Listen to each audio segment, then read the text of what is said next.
Ladies and gentlemen, welcome to Gladewater's Jack P. Murphy Bear Stadium, and tonight's Gladewater Bears football senior night. Introducing first, number 2, DJ Allen. He's escorted tonight by his mother, Susanna Allen, and his father, Dennis Allen. DJ has been an all-district most valuable player, all-state in football, and a state finalist in track. Upon graduation, he plans to play football at TCU, pursue a major in business. DJ's favorite memory is when X hit Coach Lindsay with a football. I'm sure there were some words. His favorite teacher is Coach Lewis, because he makes him laugh. Ladies and gentlemen, number 2, DJ Allen.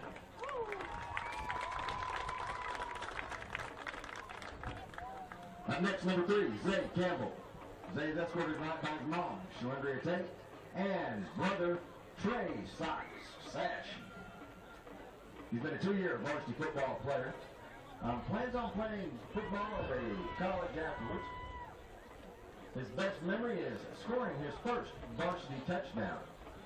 And his favorite teacher is Coach Thomas, because he always keeps him motivated. Number 3, Zay Campbell.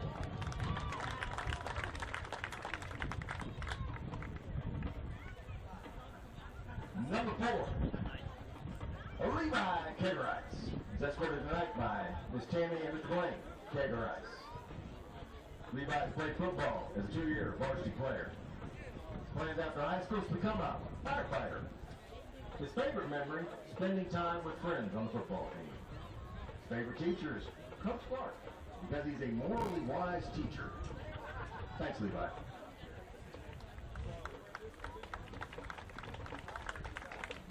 Number 7, Eli Cates. Escorted tonight by Papa Harry Cates and sister Ella Cates. He's been a 3-year football starter, first team all-district in football, and a 3-year starter in basketball. After high school, he plans to play football at a 4-year school. His favorite memory? The slip and slide after the West Rush game in the locker room. His favorite teacher is Miss Thompson, because she's always really nice. Number 7, Eli Cates.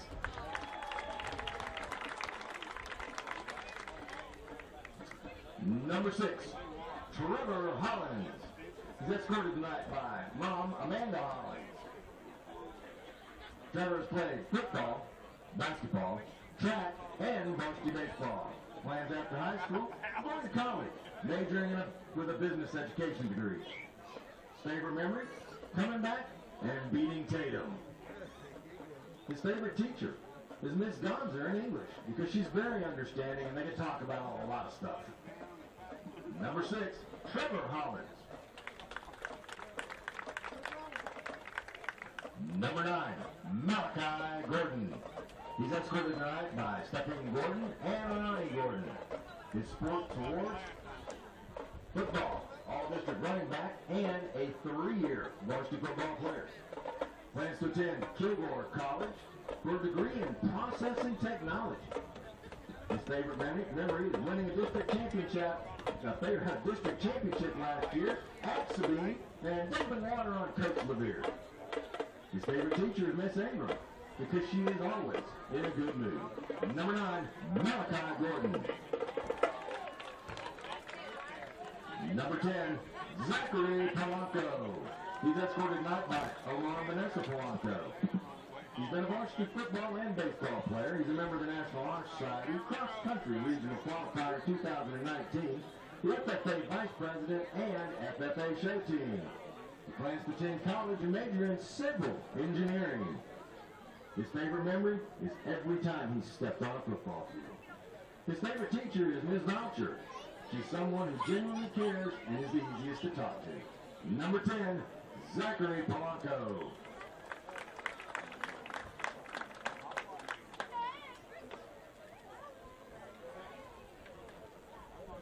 Number 14, Xavier Woods, and number 54, Xavion Woods. They are escorted tonight by their mom, Devin Russell, and their dad, Desmond Russell, and their little sister, Henry Lee. Xavier has been in varsity football for 2 years, varsity basketball, and track. while Sabine has played basketball, ran track, and has played a little bit of baseball. Xavier plans to go to college to obtain an associate's degree in business, while Z plans on going to college for computer science. Xavier's favorite memory? Going to prom for the first time because he got to dance with his girlfriend. Davion's favorite memory was when someone got stuck under the seat on the bus on the way back from a game. Xavier's favorite teacher? Miss Creech, because she makes everything fun in her class. While Davion's favorite teacher is Miss Wade, because she always makes sure that I'm on top of my grade. Ladies and gentlemen, number 14, Xavier Woods, and number 54, Zavion Woods.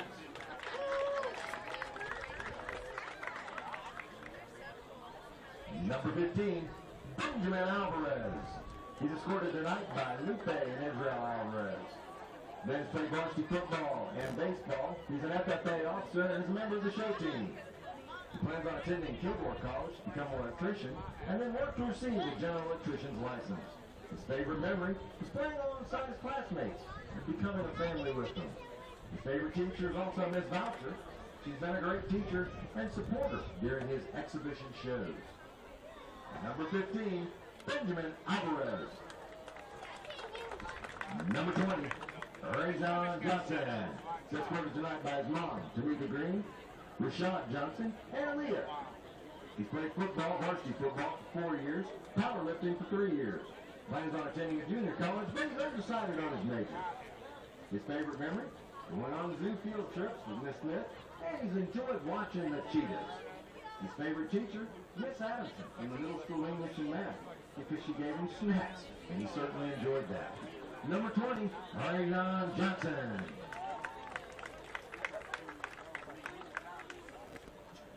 Number 21, Jonathan Erwin. He's escorted tonight by Jose Erwin and Celeste Erwin.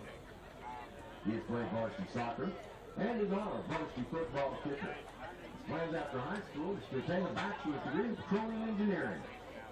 His favorite memory is the kicking of his very first field goal. Well, Jonathan is one of ours too. His favorite teacher? Coach Lanier, because he's a great guy and the best coach a player could ask for. Number 21, Jonathan Erwin.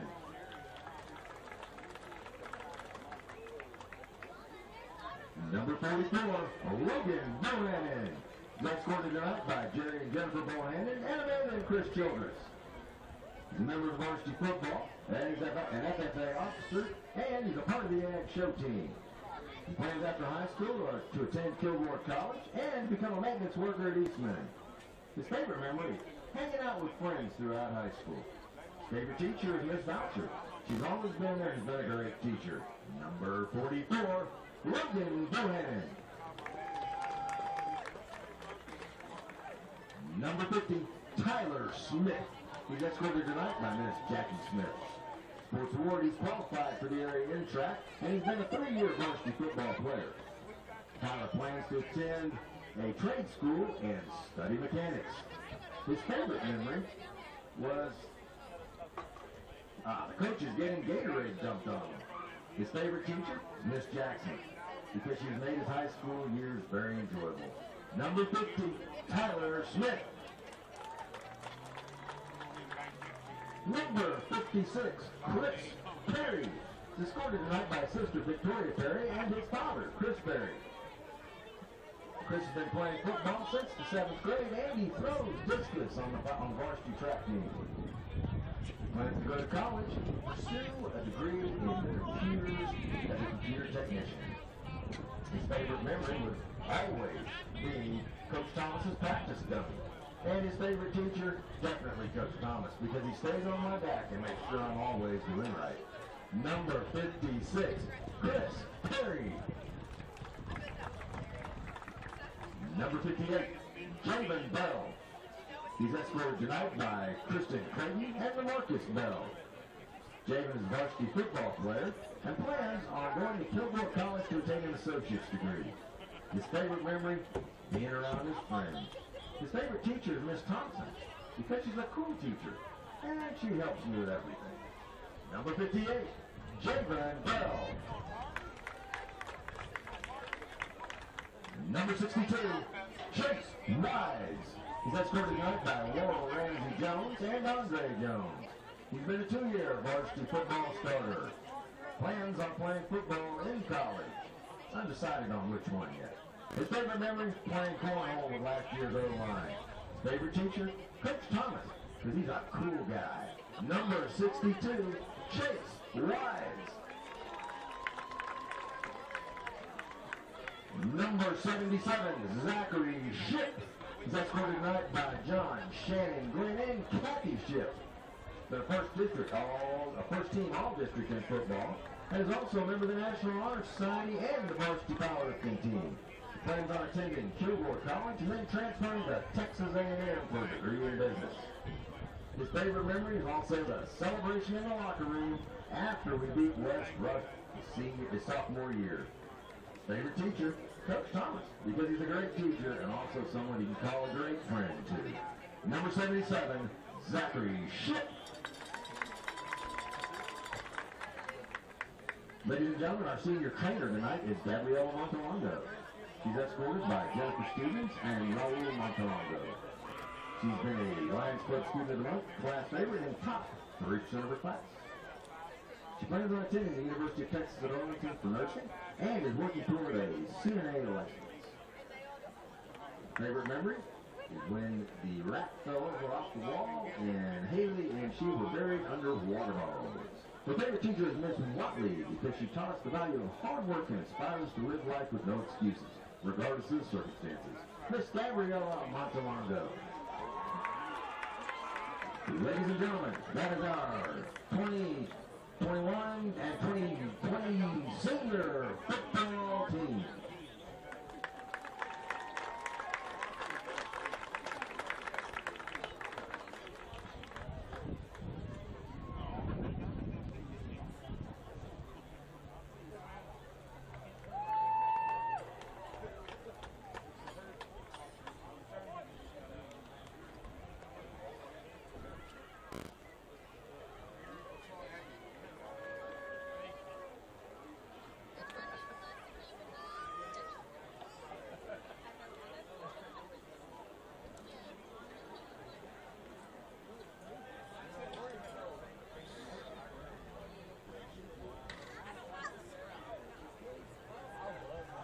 And now, ladies and gentlemen, our senior varsity cheerleaders. Up first, Miss Lexi Hart. Lexi's escorted by her mom, Stephanie Hart, and her siblings, Kate and Gracie Hart. Lexi's cheered for the Bears for 4 years. She's a 2-time All-American cheerleader and one of the captains of this year's squad. Lexi plays varsity soccer and volleyball. She's an FFA officer and a member of NHS. Lexi plans to attend SFA and pursue a veterinary science degree and aspires to cheer for the Lumberjacks. Her favorite cheer memory would be when the AC went out of cheer camp in the dead of summer and we had to pack our belongings and walk 4 miles across camp to a new dorm at 11 at night. Lexi's favorite teacher is Miss Valters because she encourages her to be a better person and always makes her smile. Miss Lexi Hart. Next up is Miss Kyla King. Now was escorted by her mother, Amanda King, and her grandfather, Michael Payton.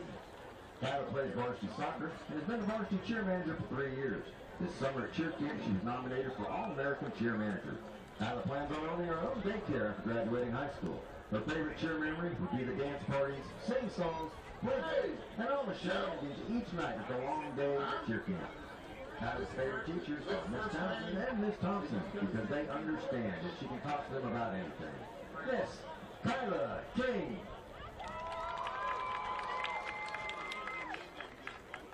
Now Miss Rebecca Kinsey. Rebecca is escorted by her grandmother, Tricia Turner. Rebecca has been a JV cheerleader and is a varsity cheer manager. She was also nominated for All-American Cheer Manager this summer at cheer camp. Rebecca plans to attend Kilgore College to become a teacher. Her favorite cheer memory was being nominated for All-American Cheer Manager. Rebecca's favorite teacher is Miss Townsend, for putting up with all these crazy cheerleaders. Miss Townsend would like to add that she and Miss Barnhill wouldn't have it any other way. Miss Rebecca Kinsey.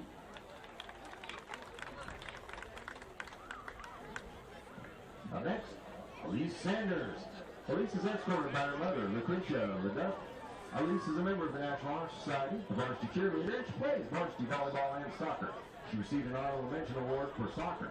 After high school, Elise plans to attend the University of Texas at Dallas to pursue a bachelor's degree in psychology.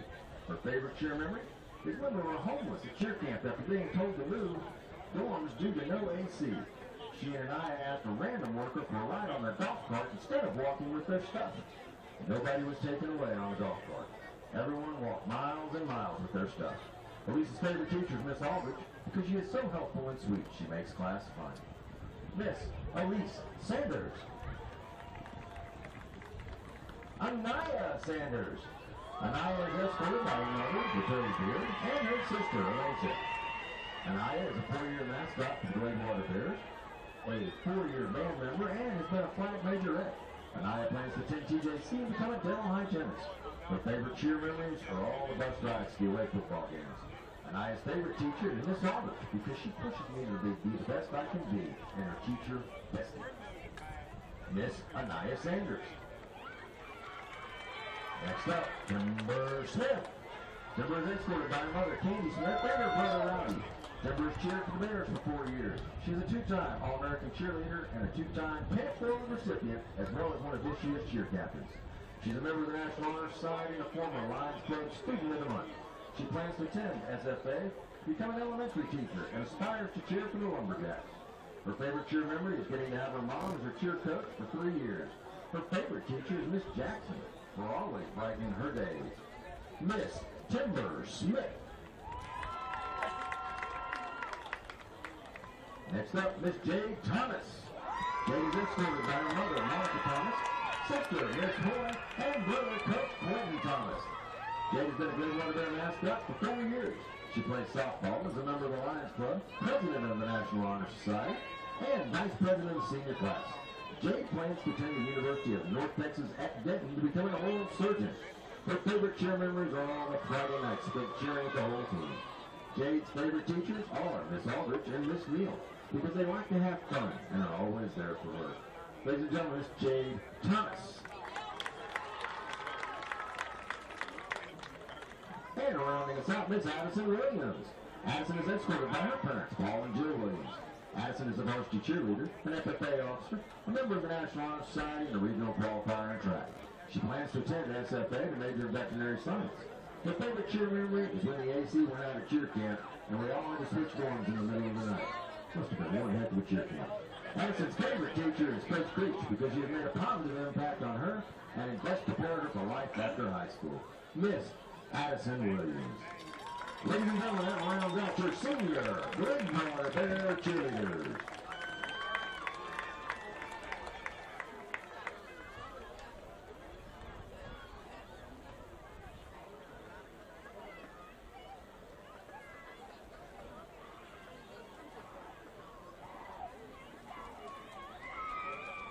Testing.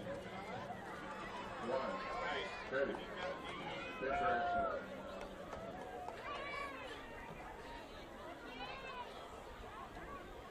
Hi, I'm Derek Floyd, Gladewater ISD High School Principal. I would like to welcome you to Gladewater ISD and more importantly, Jack Gladewater Stadium.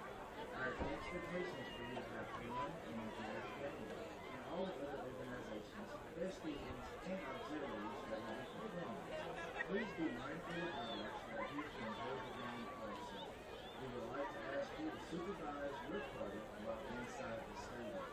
Fans should not be gathering in any place except as individuals, but feel free to enjoy our concession stands on both the home and visitor side. Once again, we thank you for coming to Gladewater to enjoy the game. Go Bears!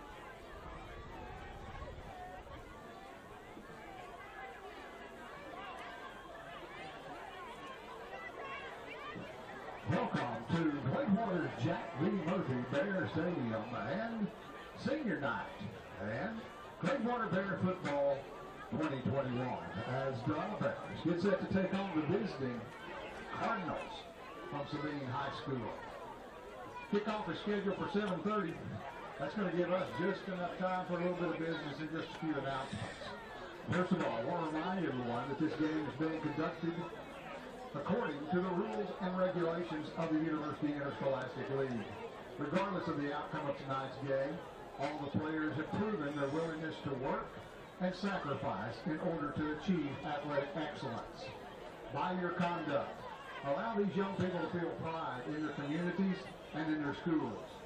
We also ask that you show your appreciation for all the students who will be taking part in tonight's game, the cheerleaders, the band, drill teams, and the students who are here in support of the teams.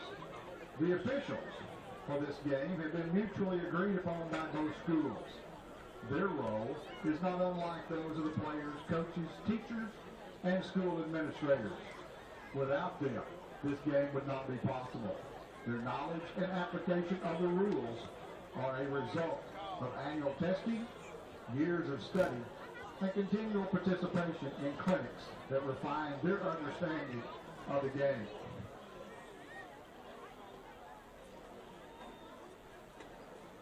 And now at this time, if you would, please stand. We're going to have the playing of our school songs. First up, school song by the Sabine High School Band. And then that will be immediately followed by the school song of the Gladewater High School Band. And then we will have the playing of our national anthem once both teams have entered the field. So at this time, high school song, Sabine, Cardinal High School Band.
At this time, if you would please stand as we honor our nation and our flag, and remember our troops stationed around the world with the playing of our national anthem by the Gladewater High School Marching Band.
Middle of the field for the Sabine Cardinals, number 6, Carter Patterson, number 7, Jason Burns, number 12, Taylor Brown, and number 23, Madigan Bridge. For the Gladewater Bears, number 2, DJ Allen, number 3, Zay Campbell, number 7, Eli Bates, number 10, Zach Cole.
Gladewater has won the toss and elected to the front.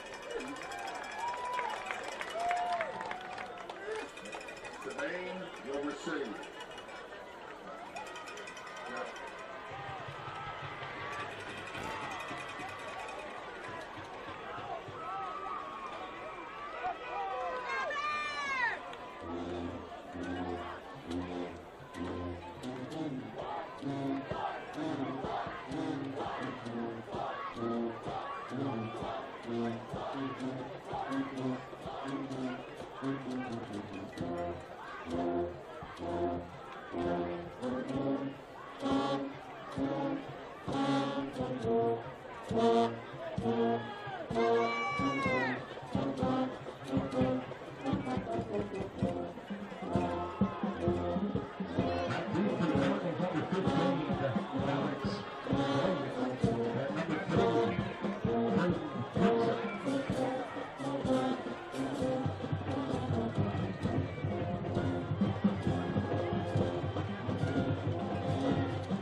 Good evening, ladies and gentlemen. We are here at Jack V. Murphy Stadium on a great night for Friday night football in Texas.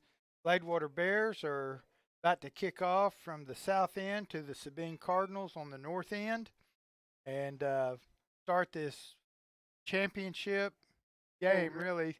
Ball is taken at the 31-yard line by number 15 for Sabine, Alex Gallion. And he is hit immediately. And so Sabine will, I said the 31, that was the 26. They'll set up shop on the 25-yard line, left hash mark. So Jace Burns is the quarterback, it looks like, for Sabine tonight. Sam, this is going to be a great game. Matter of fact, I believe you told me earlier, we are the game of the week. Hope everybody's buckled up and ready to have a good game night. We are. This is the Red Zone, Channel 7 Game of the Week. The Red Zone. The Red Zone. Michael Coleman show. Dalen Branham on that carry. Looks like he makes about 3 yards. Bring up a 2nd and 7. Sabine has one wide receiver at the top of your screen. They have 2 setbacks, wide, not wide, but down to the left. Single back. He's going up with it himself. Wildcat formation, number 7. Jace Burns Carries the ball to the right side. Picks up a few yards. It's going to bring up a 3rd and 1. So Sabine changes their formation. Number 3. running that same double receiver on the bottom, Sam, like last week. We call it a mirror set. They run the ball up the middle, and he is going to be short of the first down. Again, that was number 12, Dalen Branham, a senior running back. But they had 2 split ends and 2 wide receivers split wide on both sides of the field, and then quarterback and the running back in the backfield. So they've not yet taken a snap under center. 4th and 1, looks like the punt team coming on.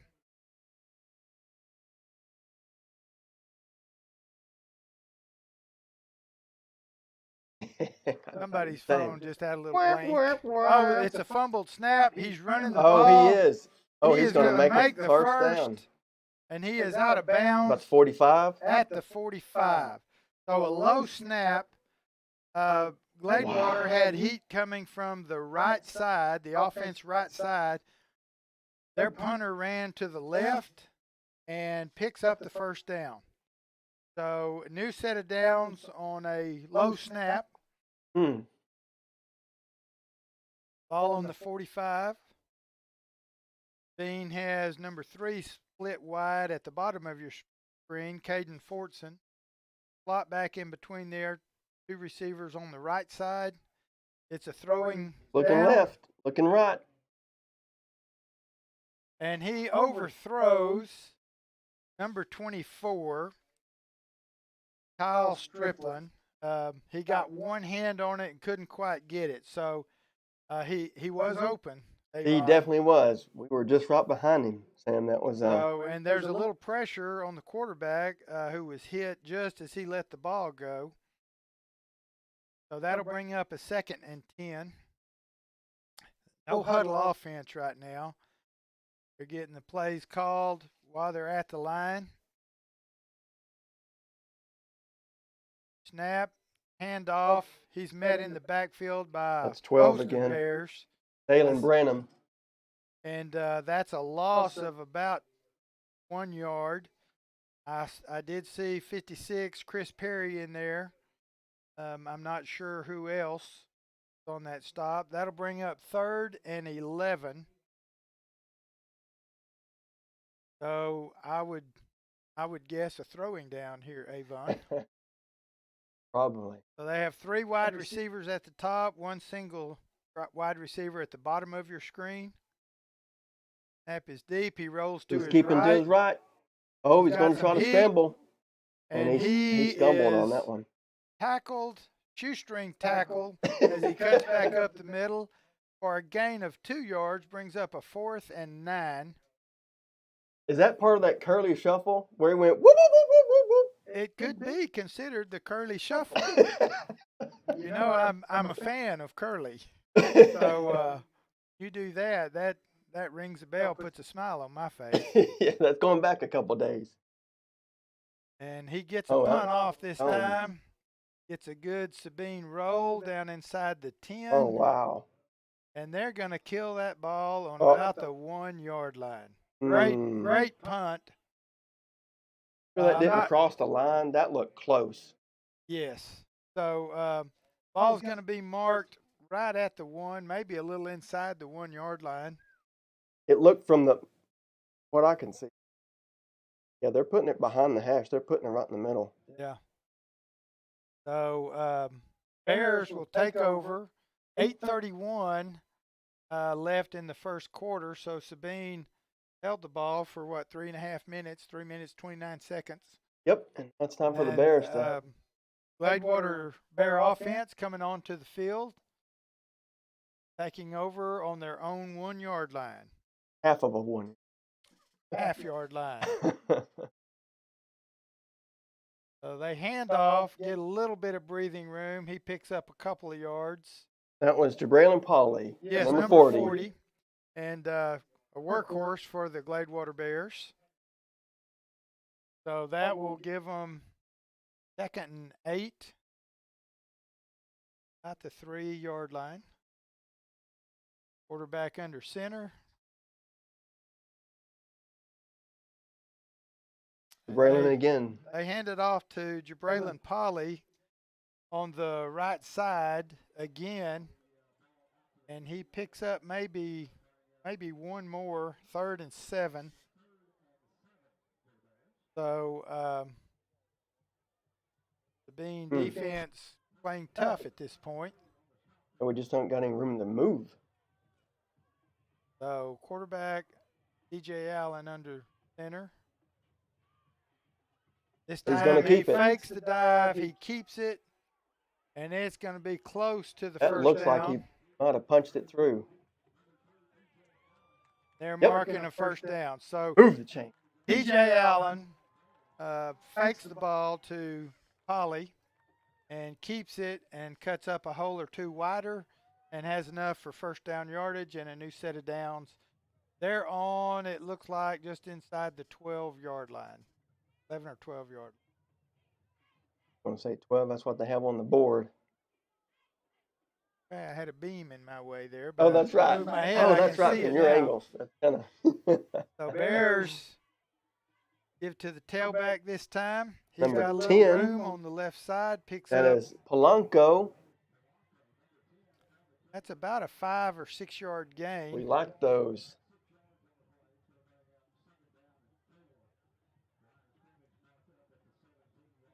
So the ball is now on the 17. So it's a 2nd and 4. They're calling it 5, but I Because I knew you were looking. I was looking. You know, I And always if you do. look, that second down marker, I think it's shaded a little bit to our north end. Mm-hmm. Anyway, we need 4 or 5 for another first. That's right. Oh, looking to pass it. Oh. Just long. And he had Colin Lewis, number 11, open. Looked deep. They had good coverage on our deep folks. So he throws and leads him a little too much. Certainly, if he just catches it, it's enough for a first down. Oh, easy. So, Easy first. so we're going to have a third down with the same amount of distance. That was from a one back. Notice they changed it to 4 yards this time after they they heard me you. talking, I think. So now there is quarterbacks under center, one lone back in the backfield. Pitch to him. He's got a little room. Gets a block from Zach Ship. Good block from Zach Ship, I'll tell you that. And move the chains again. That is enough for our first down. You know, Zach Ship was a blocking tight end last year. Now he is an offensive tackle, I believe. He pulls around on that little toss sweep. I would not like to be a cornerback with him coming at with you. a full head of steam coming at me. I might have to pick a side and squeeze, you know. Polly with the ball up the middle again, trying out the right side. He picks up 1, maybe 2 yards.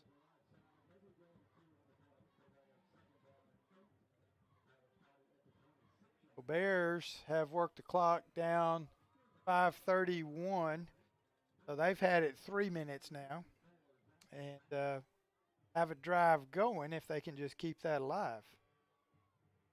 Now they're back into a split back set. So cross action, play action, he's got pressure. He's got some pressure on him. He is scrambling around. Gets loose. He's still running. He is rolling. DJ Allen. Well, that was some action right there. He changes directions very well. He's got speed. Not to mention, he did have some defense. I believe it was number 50.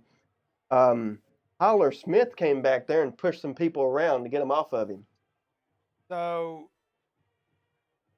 they're moving the ball back. Was there a flag? Missed that. The yellow. Oh, there is some yellow. Left bottom. They just picked it up. Now. So I'm going to guess with all that scrambling, there was either a hold or maybe a block in the back. I don't know. But it'll be repeat the down. Now it will be second. 17. Yes. So still the same down. A little more real estate to recover. Passes it to 11. He's There he goes. He's pouring the steam on it. He's got some room. I don't know if they're going to be able to catch him. Oh, he tried to get him. Look, y'all don't know if y'all can see it from the camera. That is all the way in, Sam. So number 2 and number 7 for Sabine.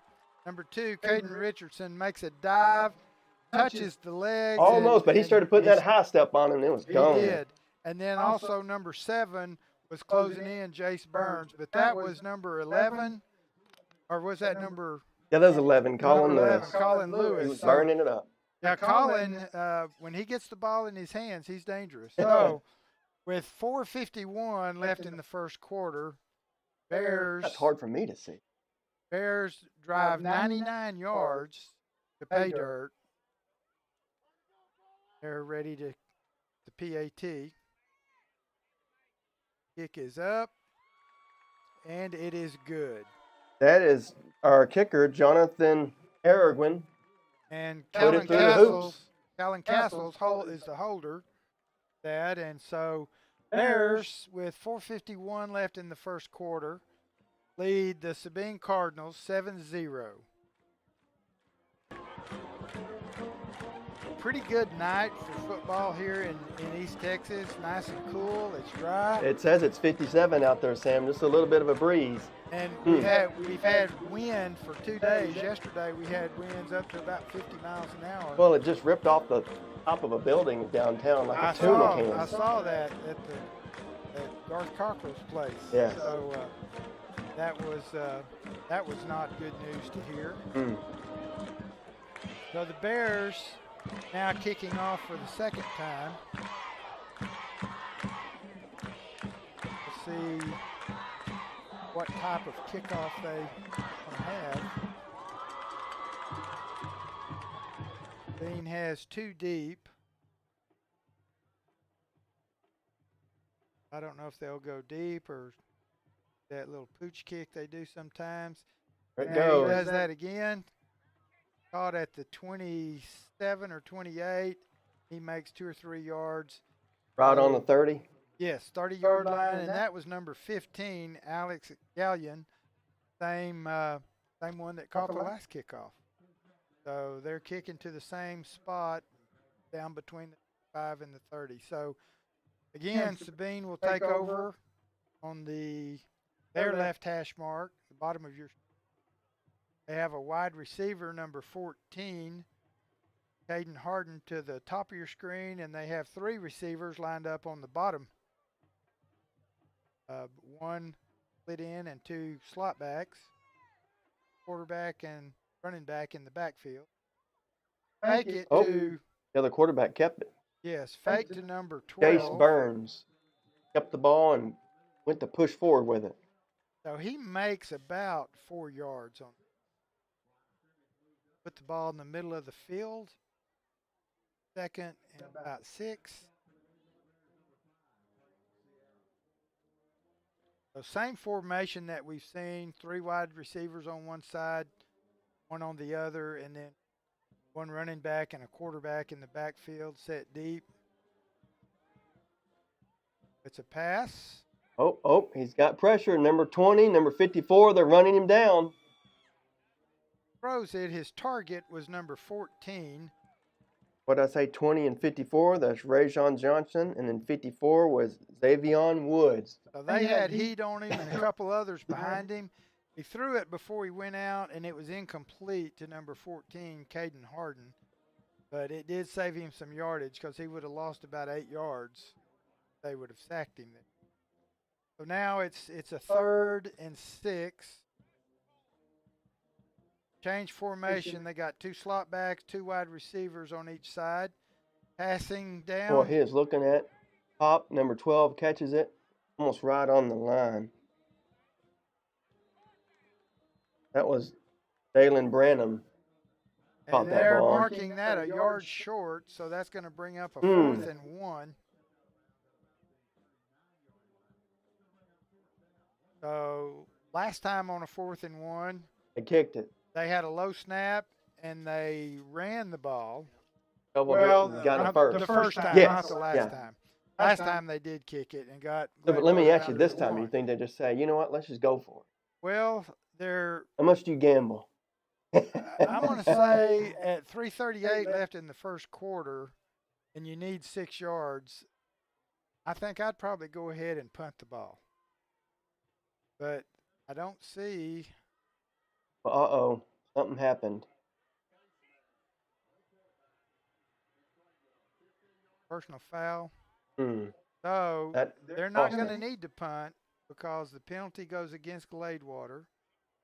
It's a 15-yarder, evidently, and they're going to get 1st and 10, their own 9. So Sabine's offense still on the field. Well, they got 2 up top. So a mirror type set with slot backs in tight. And he hands it off to 12. 12 aims for the middle. So Dalen Branham again. Branham picks up. Depends where they spot it. They got to clear out a little bit. 4 yards. Got a bear kind of slow getting up. Looks like he gained about 4. So it's going to be a 2nd and 6. Quick snap, hands off again. He stopped at the line of scrimmage, and I don't think he's going to have a gain at all. Not that. Oh, I see 54 in there. Xavion Woods and 2 or 3 others made a good stop right there. So no gain. 3rd down and 7. got 2 wide receivers, 2 wide slots, 1 running back, and the quarterback back in the backfield. So I got to be thinking pass right here. Oh, he's got the pressure on him. Pressure on him. And he throws it well short of his intended receiver, right side. Number 12 on our team is the Bear. Kalen Castles is jumping up and down, pretty excited about the pressure he got to help apply. Well, he definitely had to throw that ball before he was ready. So now 4th and 7. Now we're at another 4th down. I don't see any flags. So 4th and 7 from the Bear 48-yard line. So again, I would think they would punt here, try to get them deep, make them drive the length of the field. Punt is away. And that thing gets an amazing roll. That's on right to 2. Really in They almost touched the it same on the spot, that far southwest corner of the end zone. And I think it's going to be at about the 2-yard line this time. So Gladewater will take over on their own 2-yard line with 2 minutes and 15 seconds left in the first quarter. Score this point, Gladewater Bears 7, Sabine Cardinals. Avon, just as they're switching over here, next week the Bears have a bye week. Yeah. Sabine's already had theirs. They'll play Tatum next week. You look at scores against White Oak. Sabine beat them 42-14, and the Bears beat White Oak 48-14. So that's close. Coming in, these teams are fairly evenly matched, I think. Quarterback keeper by DJ Allen, and he makes a few yards out past the 10. Question is that first or not? I think it's it's a little not. short. Yeah, a yard Maybe short. 1. So that's a 9-yard gain. Gives us 2nd and 1. And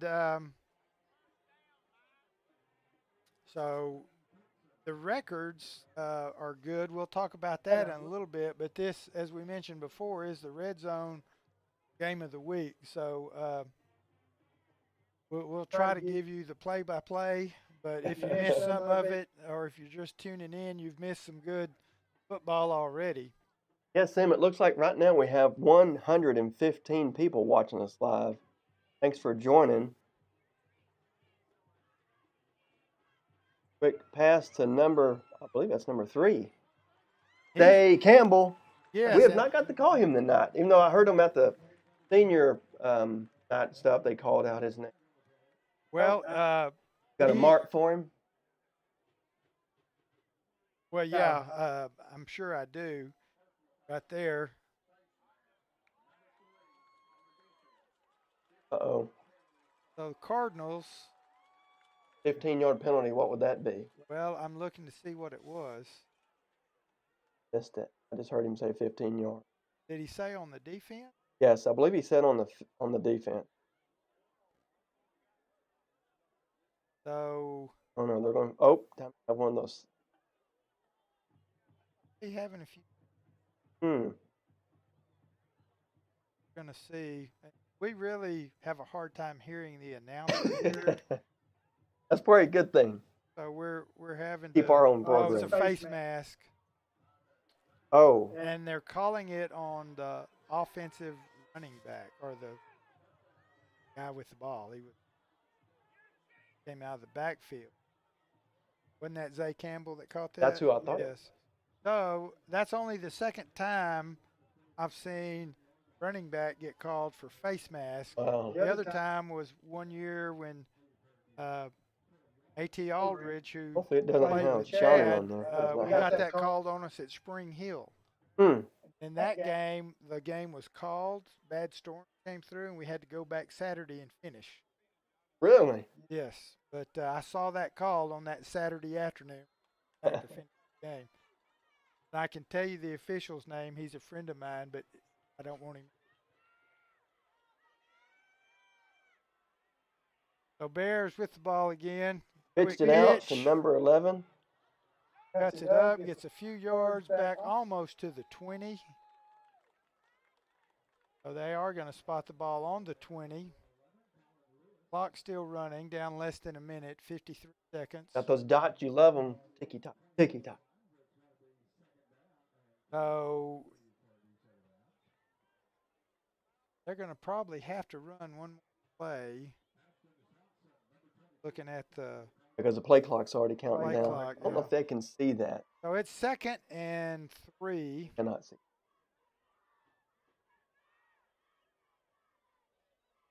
10 seconds left on the play clock. DJ Oh, he just Allen goes up keeps the middle ball. himself. Quarterback sneak. Think he got the first? They're moving those chains. Yes. Move those chains. Move those chains.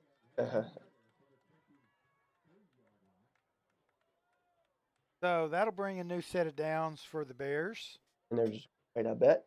Get on the other side of the field. What do you think? 5 seconds. Yeah, they're not gonna run the get the So play. as they switch sides, Sam, let me tell you, one of the things that I enjoy is as I did in some of the other games is make voices. Yes. And I you should have noticed that. seen athletic director Scott Clower's face when I said, "Hey, I promise shenanigans." Haven't got to do that much, but his face was very like, "Are you serious right now?" So I'm going to try a couple and see. Well, we've already heard one tonight, and I liked it. So just a little bit about the record. Sabine comes in. The Cardinals come in tonight with a 6-2 overall record and a 4-win, 0-loss in district. Mm. And they have Gladewater tonight, and then Tatum next week. Have ours on there. We're like only people I think Well, we lost to was Kilgore, wasn't it? But we don't talk about that game anymore. Well, we don't, and so you can't mention it again, or I have to let you stop talking. But, Boy, I tell you what, that Kilgore game was nasty. But Gladewater is a 6-2, says overall, but we are 5-0. So tonight for Gladewater with a win would be Fill it up. with all their district games completed, would be a district. There he goes again. And there's Colin Lewis on the little swing pass down the sideline. Right up to the 45. And he makes a lot of yards. And we're across midfield at the 45. So Colin Lewis just doing what he does well, which is catch the ball and run a long way. So I got a question then. If we win this, we're technically district champs, even though there's still 1 week left. That would determine the other places in the district. Do they have the trophy tonight? I would think not, because the district season is. So Braylon coming up the middle. Holly up the middle. And I think Austin Werner, number 35, has checked into the game on offense. So that is a pickup of about 7 yards. 6 short. 2nd and 4. Bears in a 2-back offense. Oh, you called his name and they handed it to him. Yeah. So Werner tries that left side, kind of cuts it back to the right, picks up. It's just almost a first down. Whoa. It's less than a yard. In fact, they're Almost looks like. Hold on. okay. So it's short. It's going to be a third It and has to be less by a than fraction. less than a yard. Oh. Yep. There you go. They're going to measure. Or All right. So we got a lull in the action here, and they're going to measure this one. And I was just looking to see, the Red Zone app had a really good article about the game. It is the game of the week.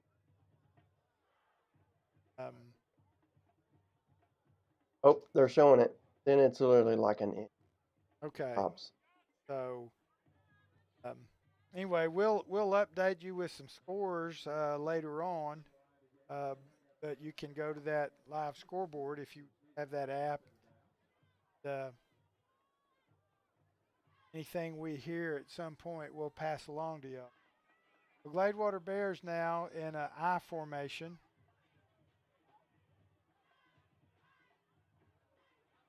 And oh my goodness, I'm going to tell you, Jabraylon Polly, he is a tough running back. They met him behind the line.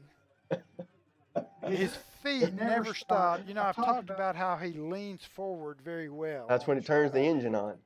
He kind of slid to his left and lunged forward, got hit again, slid again, and ended up making enough for the first down. So just a very tough run against a stingy defense right now. Definitely putting the stop there. So Gladewater in split backs now. Oh, he's got some heat. Wanted to throw. Oh. He had pressure from number 11, Chance Owens. And then number 55, Caden Richard, knocked the ball down. Yeah, DJ threw, and I think it hit him in his helmet. Or his hands. His It hand, almost looked like, I mean, YouTube, you guys will have to go back and look at that. It changed directions, and it went the other quickly. way. Fortunately, no interception on that for the Bears. But he came through, Chance Owens. I don't know if anybody got a piece of him or not, but he got through there awful quick. DJ wanted to sit in that pocket and throw, and he didn't have time. So now the Bears in a one back. They've got 3 receivers at the bottom of the screen. Passing it, number. And they number handed 10. a little toss sweep to Polanco. Was that 10 or 11? 11. That was Colin Lewis with the ball. So he gets to the 30. That's going to be Second and 5. 3rd and 5. So left hash. Let's see what they do. They've had some success with a little short pass, overthrown a deep one. One back formation. Little toss sweep. Same play. Little toss sweep to Lewis again. Left side. And he is going to be, looks like a yard short, not even a yard.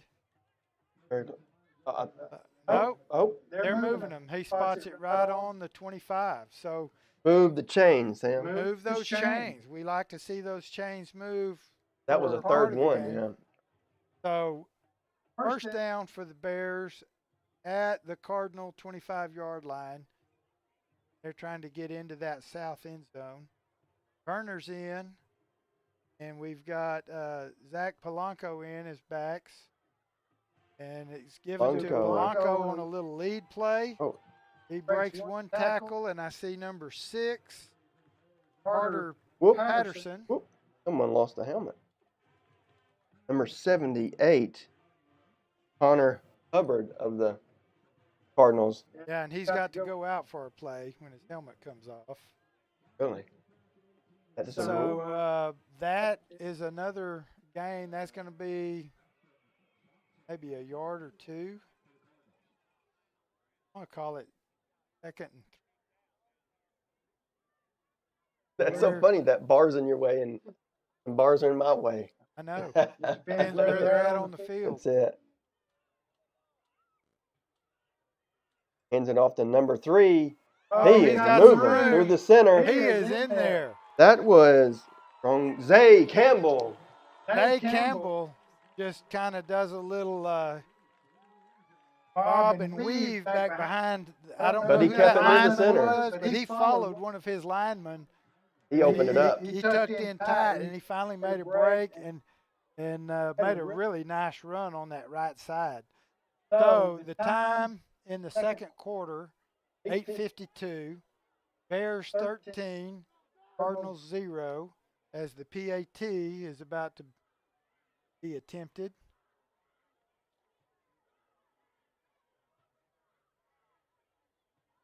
Ball is down, it's up. Wow. And it is. I don't know if y'all good. noticed that, but number 7, their quarterback, Jace Burns, almost was about there at him.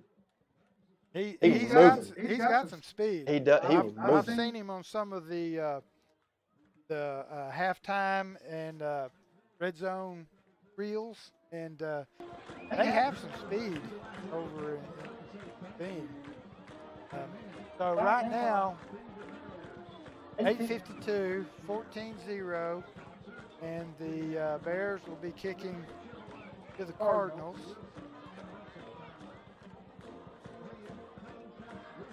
We'll see what kind of kick we got this time. Had a friend of mine this week that watches our show asked me, does anybody just kick deep anymore? Yeah, that's what I was asking. I said, yes, they do, but you got to. Not often. Yeah. And he said, well, why? And I said, well, sometimes you kick away from who you don't want to get the ball. And sometimes you just want your coverage to be there and drop them where they're at.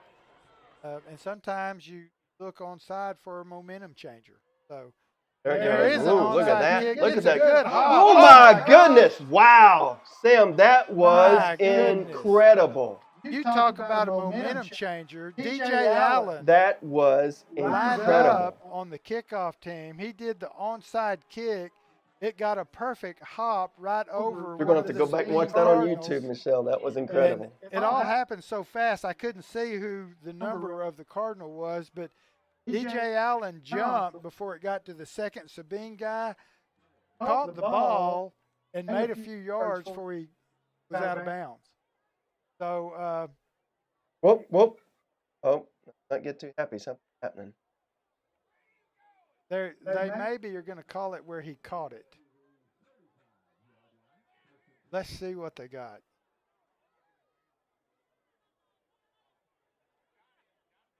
They haven't set the chains. There's the ball. All right, they're going to mark it at the 45 Gladewater ball first. So I guess where he got the ball. But we'll still take that, Sam. That was still a very impressive play. We'll take it 10 out of 10 times. They handed it off again to Zay Campbell. He looks like he punched through for another 5. He made 5 yards. Exactly 5 yards, Avon. Those are the easy ones. I can call those.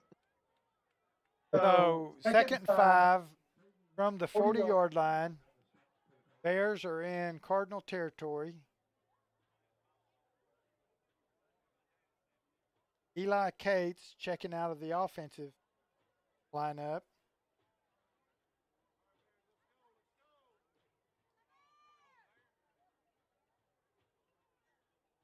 Bears have Colin Lewis lined up on the right, 2 back. They hand it. Oh, he keeps it. DJ Allen is moving again. He is by himself. He's gone, Sam. So, DJ Allen fakes the ball to Austin Werner, freezes those linebackers. He keeps the ball and runs around the end and basically just outruns anybody that had a chance to get him. So I didn't look at the camera fast enough to see if it caught up, but hopefully it did, and everybody at home got to see that. That was really if you're a Gladewater Bear fan, that was a nice run. Yes. So and not to mention, oh, hold on. They're pulling her back. Pulling her back. Something happened.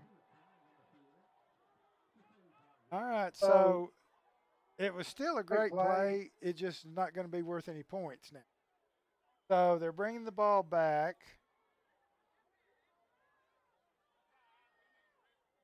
So let's see what it is. It's going to be Bears. And it must have been a late flag because I did not see it. I didn't either. Counting her off right now. We apologize for being too excited. Oh. No, we don't. Holding on the Bears. I've read Right, I can read the holding, call. it's going to bring them back to the 50. 10 yards. And it's going to be a 2nd and 15. But I will tell you all this. We are Gladewater fans. We pull for the Bears. We try to. But we do exemplify talent. Yes. On both there's sides. There's a lot of talent usually on both sides, and we try to make sure you know the other team when they make good plays and have great efforts too. So, but we pull for the Bears. Press box. Had some heat from number 11. It's a little bit short to number 10. That was Blanco. Blanco. So that's an incomplete. Bring up a 3rd and 15. So Werner is coming out.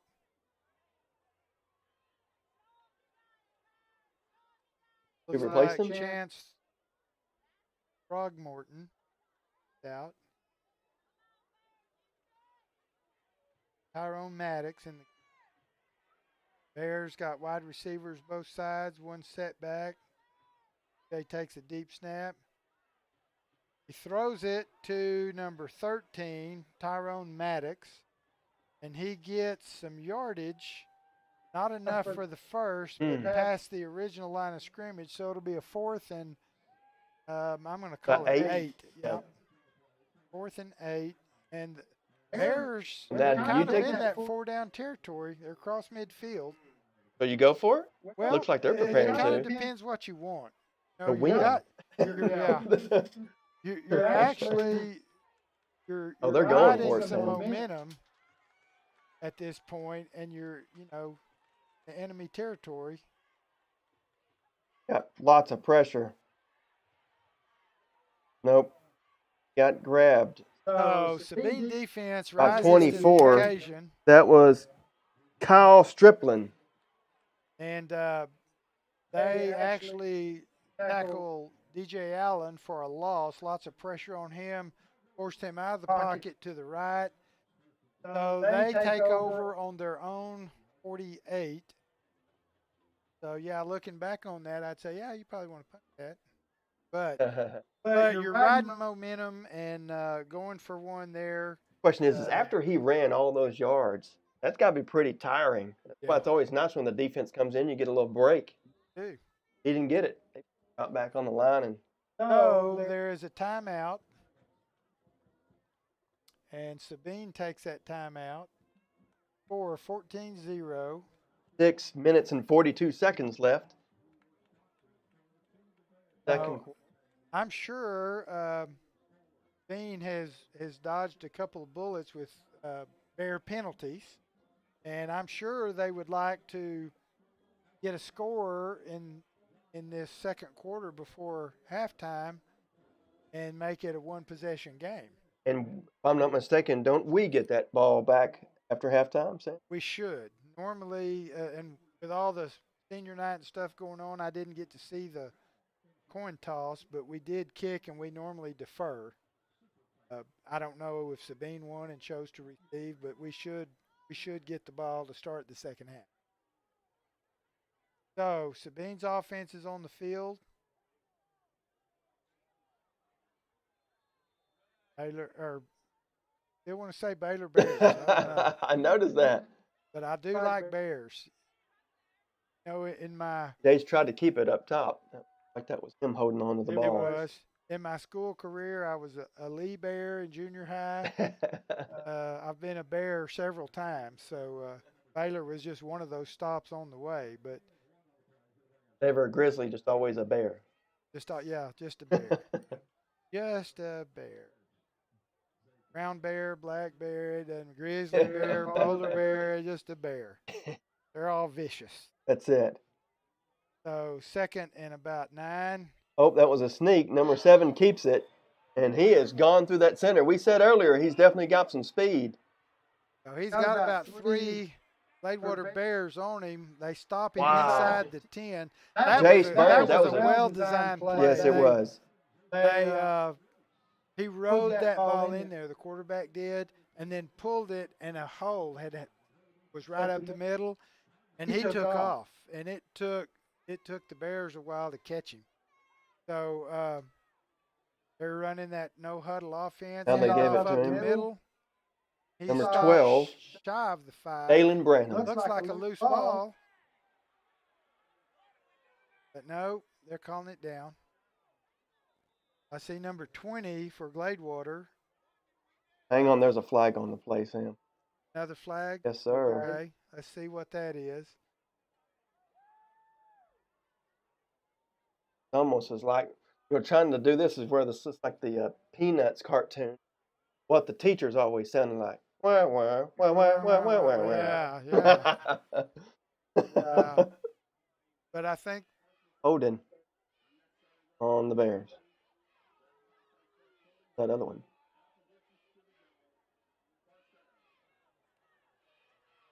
Well, That's either which way, it's gonna a be first half down for the them. distance. That makes it 1st and 4. 3-yard line. 3-yard line. Yeah. So Sabine's ball, 3-yard line, first Ooh. down. Quarterback's keeping. He's going to be short. Bear Brigade was all over him. So he tries that left side. He He picked up a It's yard, gonna though. be Or did he? Still on the Still on the 3-yard third. line. No gain. So Sabine lines up, no huddle. They get their signals from the sideline. And still on the 3, be 2nd down and goal from the 3. Let's see what kind of defense the Bears can put together here. They're still lining up. Keeping it It's again. going to be a loss of 2, it looks like. That's right on about the 5 or almost the 6. It looks like this official's going to spot it on the 5. Yep. Tip of the ball's on the 5. Good call, Avon. So that brings up a 3rd and 5. So they got as far as the 3, got it back to the 3, and now they're back at the 5.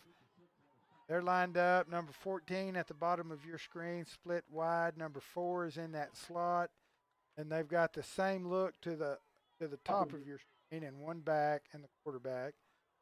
So it's a throwing down. He's got some pressure. Number 7 is coming after him in a hurry, and he overthrew it. So he's throwing for, I can't tell if that's number 8 or 9 in the corner of the end zone. I saw a flag. Late flag, I think. 2. He was trying to throw it to Caden Richardson. Okay. So the pass incomplete, but he had to scramble around. Jace Burns did, their quarterback, number 7. And 4th and 5. Go for the field goal now. I don't think they're getting in. Got the iron curtain over here. Well, what did they call? Do we know? I guess they didn't. I thought I saw a flag. Well, that was incomplete. Ball still on the 5. They're going to go for it. I think they're going to throw. He's got some pressure. And he overthrows number 4. You get it on down. That was Cooper McNatt. So Bears take over. That was 4th down. So we got it over on downs. At literally the yard lines. They were down on the 3 for 2 plays at least on penalty. So the Bears, very stingy like that Sabine defense. I'm telling you, that's. And the Bears will be coming off their own 5-yard line. 4 minutes and 3 seconds left in this second quarter. Very interesting game. Low score compared to that, as you mentioned before, with White Oak. Such a high score. Gladewater got off to a slow start. Looking at a text here. They got off to a slow start at White Oak, and White Oak actually led 7-0 for a while. And the Bears scored and then scored, and it ended up, 8-4. Like they woke up the sleeping bear. Well, Sam, do you know what they call a human in a sleeping bag? You know what a bear calls that? Lunch. A taco. All right. What are we looking for? Oh my! He is burning rubber up there by himself. He just hit the afterburner, Sam. No. Right against the line, he is gone. Gladewater did not take over. That must have been 4th down. He throws the pass. That's a 100-yard play. Good gravy. They replayed that. Tyron Maddox caught that and was gone. Oh, it was an out route to the corner of the northwest end zone. He picked it off on a run and never slowed down. Went straight all the up way the down. sideline. Wow. That is, I mean, this has just been a game. So what did they finally? What happened where they got that other play? Whenever we go to halftime, I'm going to have to rewind YouTube myself and watch. Put on my headphones and see if I can't figure out that I missed it. So the end result is a Gladewater interception turned In just minutes, seconds. Yes. He was in the end zone. I believe he was. That Right was at the goal line. A PAT coming up. And it is good. So 3:48. And again, our kicker, number 21, Jonathan Araguen, had a pretty good percentage rate this year. Oh, yeah. So, little altercation out there. Their boys back. Their sideline. And haven't put the point. Now it is. So 21 for the Gladewater Bears. 0 for the Sabine Cardinals. 3 minutes and 48 seconds away from halftime. I'm going to try to go back and see if I can find out. Because I'm Find anxious. That was. I really thought that.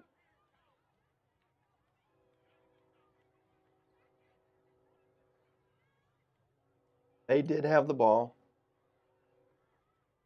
Goes to throw it. He catches it right in front of him in the end zone and runs that thing all the way down there. I'd be interested. And that was number 13, Tyrone Maddox. That was an amazing play. That was a great play.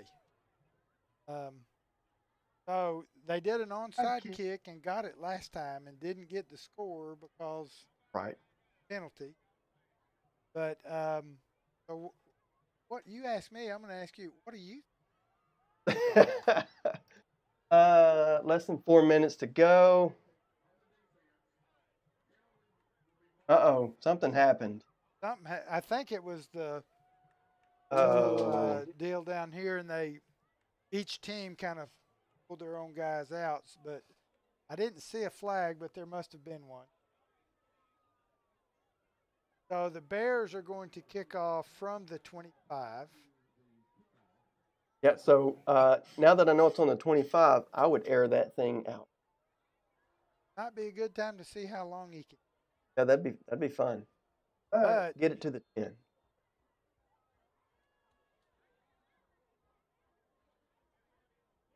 He doesn't really give away what he's doing early. Oh, he does not. Different than number 25, if I'm looking at that correctly. And he kicks it. Ozzy Shavara. It's fielded at the 35, and he gets about a 7-yard return. What? They have him.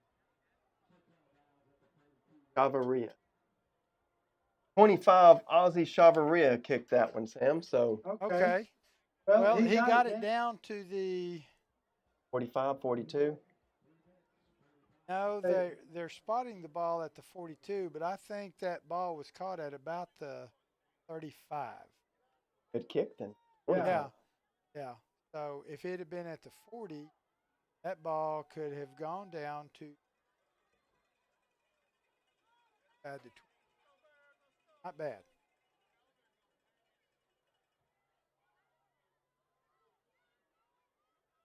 So Sabine hands off to the lone step back. That was number 77 that wrapped him up. Zach Ship, you mentioned before. Yep, Zach is getting. He was not letting him go. Put a big bear hug on him. And that was Branham, ball carrier. Now they've got 4 receivers on the right side, no backs. That is. He throws the screen. Quick pass to number 15. And he is going to be close to the Alex touchdown. Galen. So that is a first down. This is a different offense from the corners. What happened? Well, the offense, they had no backs. Everybody lined up on the right side. They had 4 receivers. 3 block. They throw the screen. Look at how fast that Yeah. went. I mean, again, that's pretty impressive. Yeah. So they've had a no huddle all the first half. Another pass. Looking to his right, throws it, and he catches it. Got him, looks like about the 10. This camera did not zoom out fast enough. All right, number 4 caught that ball. Cooper Nat. And defending Good for the catch. Bears was Ben Alvarez, who makes the tackle on the 11-yard line. So Cardinals moving up into the red zone again. Got that fast huddle. He hands it to number 12. He's met at the line, but he gains maybe 3 yards. Spot is. We're on the Like that was Dalen Bradden again. Brannon. he had a gain of 2nd 7. They've got 2 wide receivers at the top, 2 wide receivers at the bottom of your back, 1 back deep. Thinking of Nope. option. Yep, to number 12. Pitched it right off to him. Oh, that's the first Right on the option 4. play we've seen. Inside the 5, I believe. Something has changed because this has all been very rapid succession. Well, they've gone no huddle, but they're getting their plays in. And of course, don't change your formation. Defense can line up, but if you're moving people around while they like Makes now it they've harder. only got 1 wide receiver, got 2 up there and a tight end. So that's a 3 receiver side. Quarterback is keeping it. He is. And He's in. I believe he did make that one. That is called a touchdown, Sam. So quarterback keeps it and makes it into the end zone for the first time for the Sabine Cardinals. We're down to 1 minute and 44 seconds left in the half. So we'll see what they're after. Looks like it's Nobody lining up to kick. lining up. Anybody coming in to line up to kick? So they're not. So they've got 4 receivers to the He's going to keep it again himself. weak side. And No good. good. Ref said no. So quarterback keeps again, Burns, and he is stopped just short.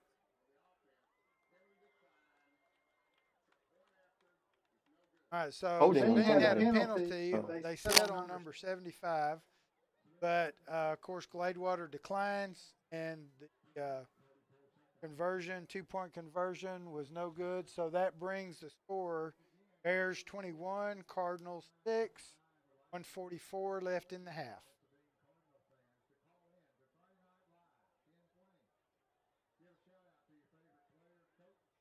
We'll see. Off.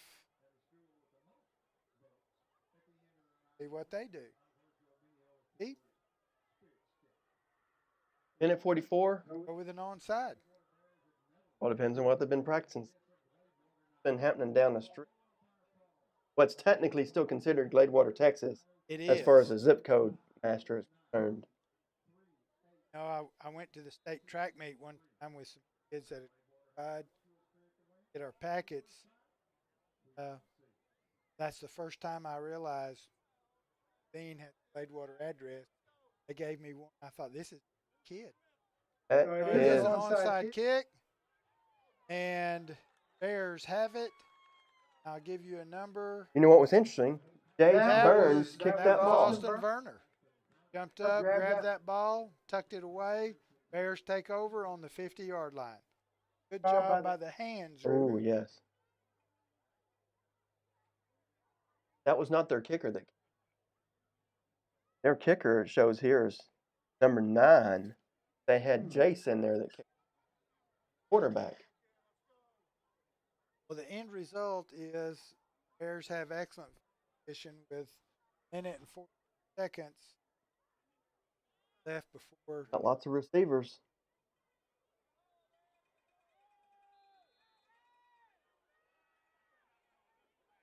Got Polanco beside him.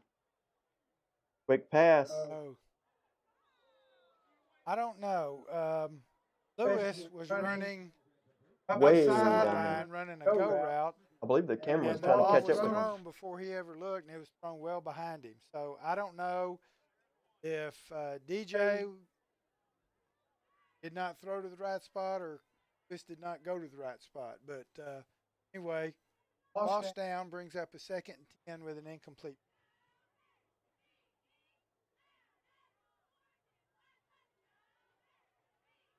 Wide receivers top and bottom.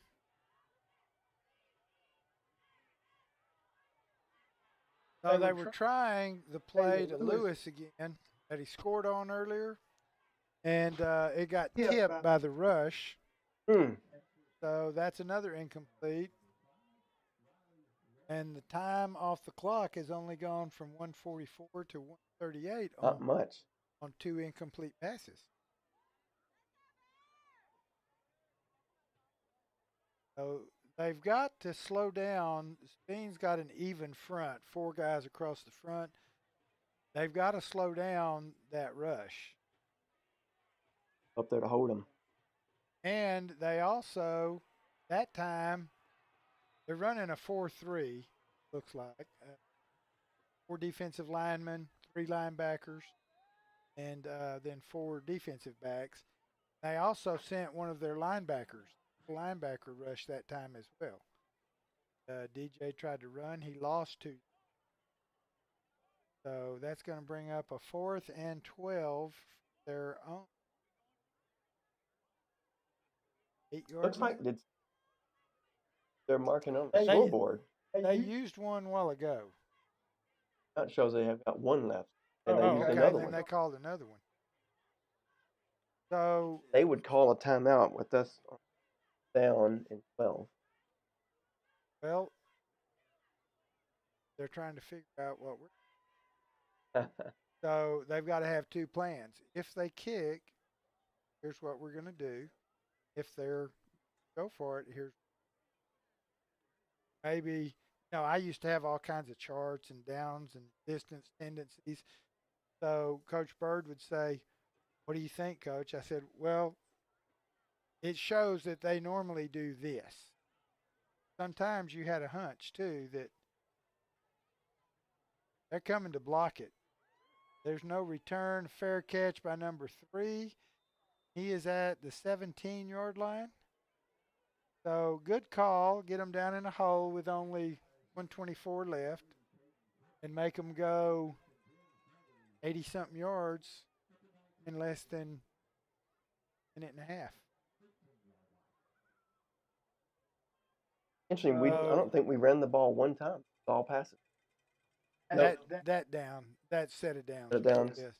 Usually we run it and just steady goes the train. Xavier Woods is playing defense for us. Johnson is playing. Cates is in there. Colin Lewis playing this corner, manned up on his guy. Looking to his left. And really not bad defense. We played over and under, so we had a guy underneath. Ball was high. Everybody jumped for it, and it was incomplete. Had he been able to catch it, it would have been a completion, obviously, but he could have been tackled there. So good coverage. Ball a little high. So that's 2nd and 10 now. They've got 3 wide receivers on top of the screen, a reverse, and a pass. He's throwing and it. He catches it. Oh, my goodness. Wow. So a little razzle-dazzle by the Cardinals. A reverse, and then handoff again, reversing back the original And it's direction. back to Jace Burns. And the quarterback runs a route. And up here, it's easy to see. Oh, we got a Cardinal down. And he was the guy that passed it, I think, and was hit as he let the ball go. Oh, okay. So we'll see what the call is. It's going to be a 1st down for Sabine. Unless there's something going on I don't see. He's getting up. All right, he's up. That's number always good 2, to see. Hayden Richardson. Like he's going. Standing up. headed to the sideline.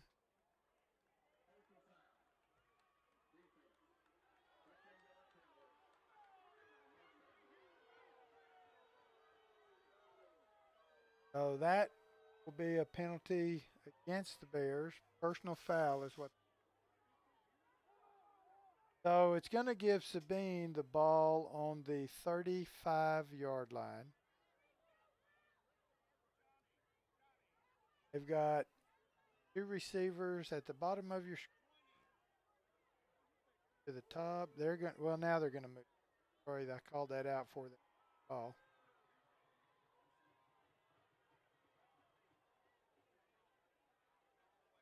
Oh, instead of the 35 for math, take off 15 and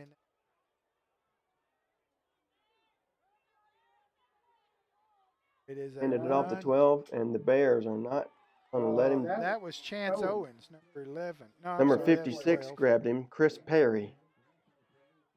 Bears. So that is actually a loss of 1. Hockey ticky One or tacky. 2. Huh? 43, 42. Going to run out of time. Bears going to hold him. He's got pressure on him, Sam. Oh, we got 54 in Moved him there. back to the 30. That was Davian Woods. number 20 of the Bears. Rajon Johnson. I hope they're doing that fast huddle. Almost got downed it. He killed the ball. 17.4 seconds. That's a 4th and 12? Yes, they lost 2 yards earlier. Yeah, it should be like 4th and a lot more. That's the. Well, they haven't. So this is going to be 4th and about 19. 17.4 seconds.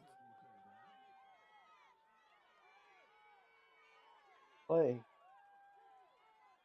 It's There's a low, snap. yeah, low snap. He's got a little heat on him. They're coming. Number Chase out 56 is coming. pocket. 54 is coming after him. Caught by number 15. And Eli Cates makes the tackle. Guess what? We're out of time, Sam. Oh, 0.9 seconds. They stopped it. So the ball is going to be on the left hash, 11-yard line.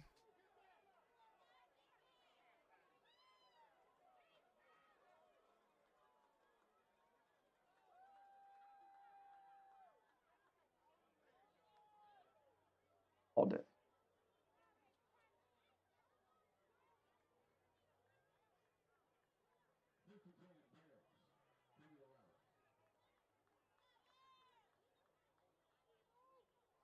Oh, ball went over on downs.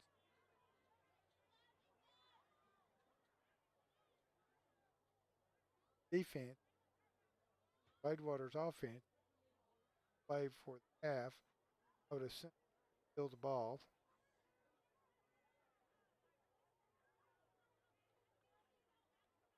You are correct. DJ Allen takes That's a all. knee. So the first half comes to an end. Both teams head to the locker room.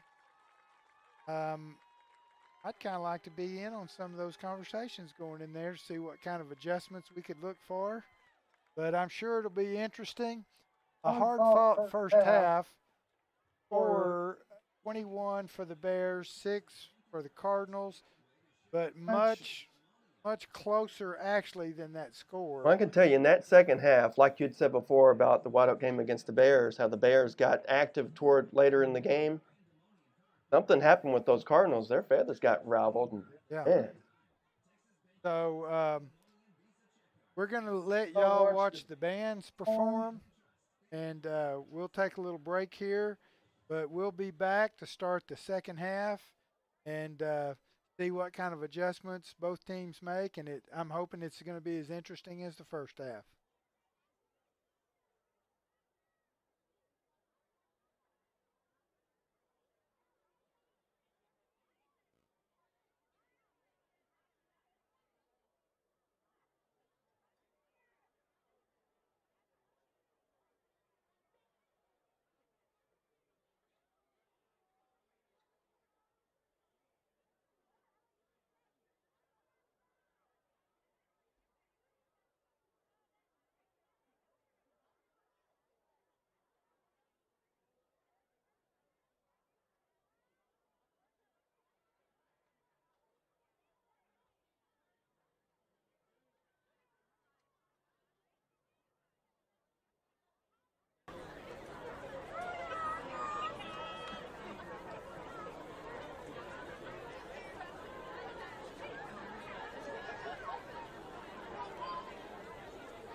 Ladies and gentlemen, to begin your halftime entertainment, we present to you the 2021 Sabine High School Cardinal Band. The band is under the field direction of senior drum major Maddie Horton. Performing with the Cardinal Band are the Sabine High School Strutters and Majorettes. Band members for the week are Liz Salcedo and Carl Fry.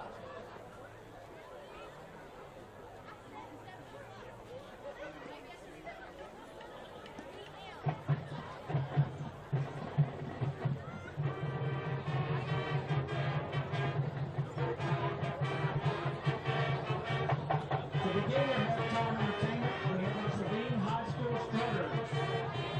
Officers for the Strutters this year are Claudia Simmons, Cecily Barnes, Captain Leah Wood, Andrew Hardy, and Paladin Law Hooper.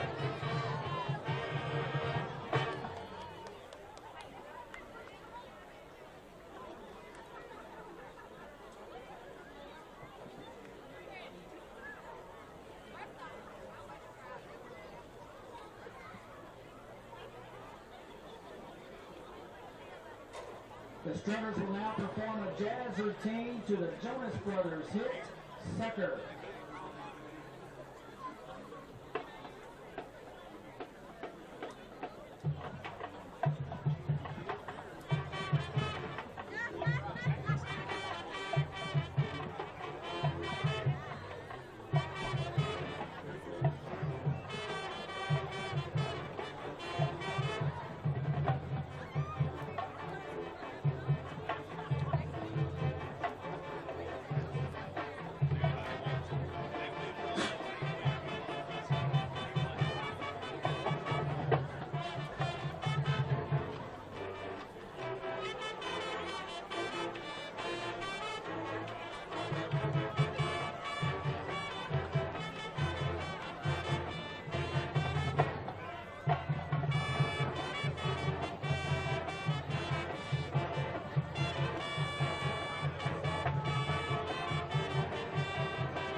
And now, ladies and gentlemen, it is our distinct pleasure to present to you the Sabine High School Majorettes.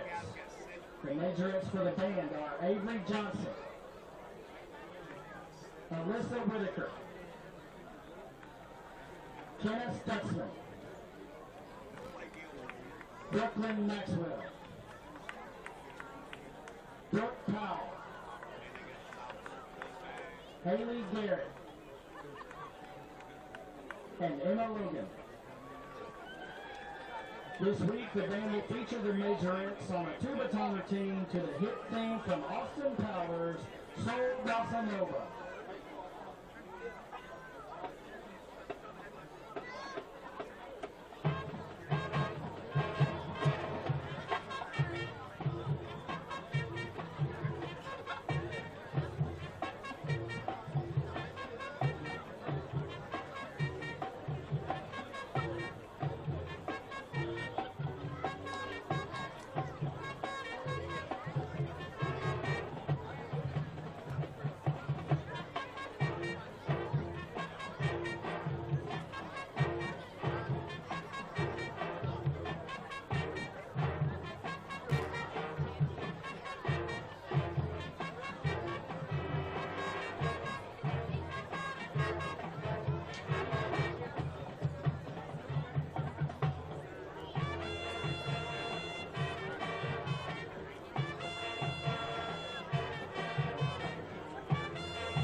Ladies and gentlemen, it is now my great pleasure to introduce to you the 2021 Sabine High School Cardinal Band.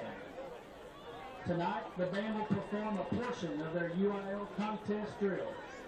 Their selections will include Stars and Stripes Forever, featuring soloists Kyle Ibanez and Carter Boone, and the Battle Hymn of the Republic.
Our bands are under the direction of Mr. Lance Hawthorne and Mr. Chance James. Sponsor for the Stringers is Miss Keisha Barnes, and sponsor for the Cardinal Majorettes is Miss Blair Maxwell.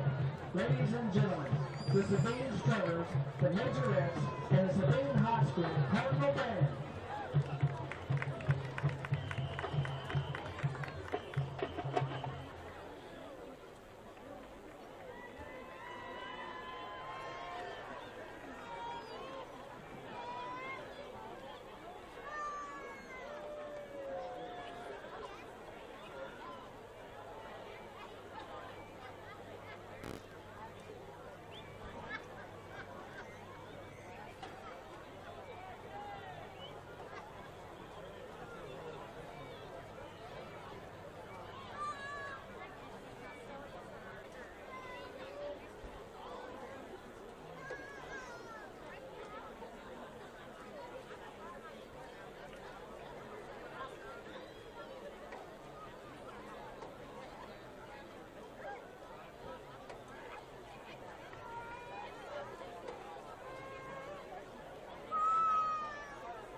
Ladies and gentlemen, the Gladewater Honey Bears would like to welcome you to their halftime performance.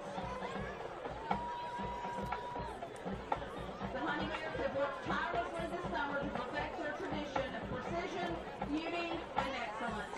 This will be the Honey Bears' 42nd year. The officers attended camp with Encore Creative Productions this summer and earned excellent and superior ribbons. Our entire line attended a home camp with the same company in July. It is our pleasure to present the 2021-2022 Gladewater High School Honey Bears.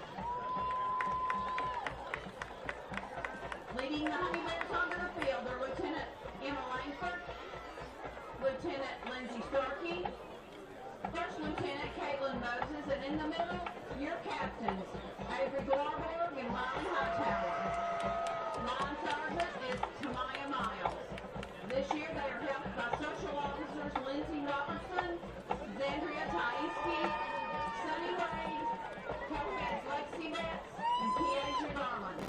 The Director of the Honey Bears is Miss Diane Clark. She is helped by her assistant, Miss Tori Huff. The Honey Bears will be performing a pom-pom routine, the Cheeseburger in Paradise.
Honey Bears of the Week are the seniors.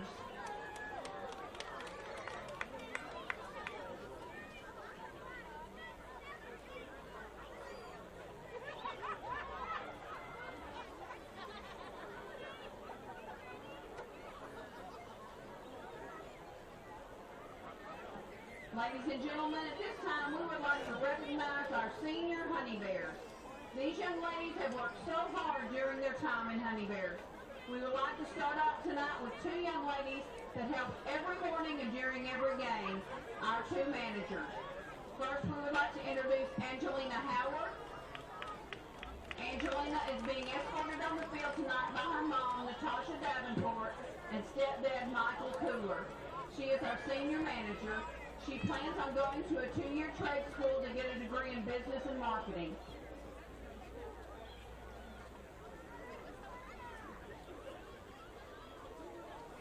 Jessica Perales, a Accompanying Jessica are her parents, Jesus and Ignacio Corrales. She is also a first-year manager. Jessica plans on attending Kilgore College for 2 years and then transferring to the University of Tampa. Haley Boyce. Haley is being met on the field tonight by her mother, Delana Horsey, and her father, Samuel Terrence. Haley is a 2-year line member. She wants to go to college to get a teaching degree. Lindsay Robertson. Miss Robertson is being presented tonight with her parents, Jamie and Jason Robertson. This is Lindsay's 4th year on Honey Bears. She served 1 year as a manager, and this year she is a social officer. Lindsay plans on attending Tyler Junior College to get an associate's degree to become a veterinary technician. She has a great love for animals. Keasia Garland. Keasia is being met on the field by her mother, Charity Barr. She is a 4-year member of the Honey Bears and is currently serving as co-head social officer. Keasia is planning on attending Stephen F. Austin University and majoring in social work. Next we have Tamaya Miles. Her parents are Marcus and Lacey Miles. Her younger sister, Soraya, is also joining them on the field. Tamaya is a 4-year member of the Honey Bears and is serving as the line sergeant this year. She plans to attend either Latino University or Stephen F. Austin to study psychology and hopes to become a mental health counselor for families and children. Lindsay Elaine Starkey.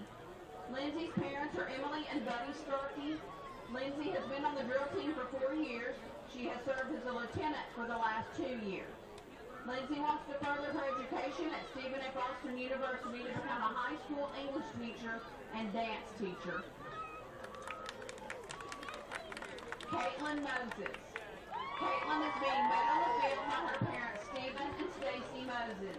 Also joining them is her sister and escort, Carly Moses. Caitlin is a 4-year member of the Honey Bears. She has served as a social officer and a dance officer for the last 2 years. This year, she is the first lieutenant. Caitlin will attend Kilgore College for 2 years and then transfer to SFA to become a teacher. Riley Hightower. Riley is joined by her parents, Candace and Zachary Turnbow. She is a 4-year member of the Honey Bears. Riley has been an officer for the last 3 years. She has been the first lieutenant and is co-captain this year. Riley plans on attending a cosmetology school and trying out for the Dallas Cowboy cheerleaders. She wants to own her own salon and dance studio. Avery Globor. Avery is met on the field by her mother Lisa Litchfield and her stepfather Cedric Whitmore. Avery has also been on the drill team for 4 years. She has held the titles of lieutenant her sophomore year, captain her junior year, and is now serving as co-captain her senior year. Avery will pursue a degree in psychiatry at the University of North Texas. Thank you, girls, for your tremendous contribution to Honey Bears.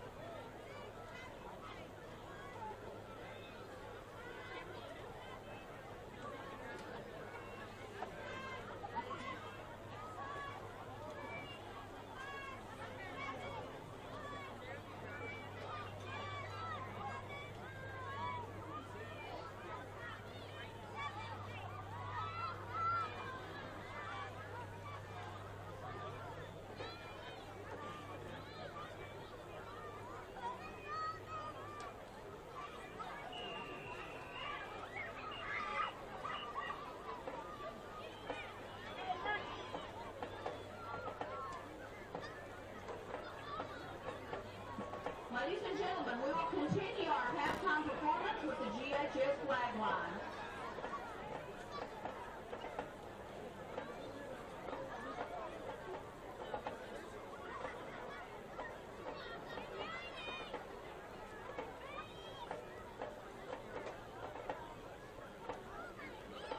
Members of our line are sophomore Caitlin White, sophomore Carly Owens,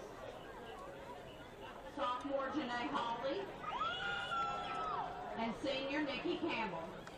The majorette and flag line will perform to Johnny Be Good.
The band would now like to recognize their seniors who are performing in their last halftime performance at Jack B. Murphy Bear Stadium.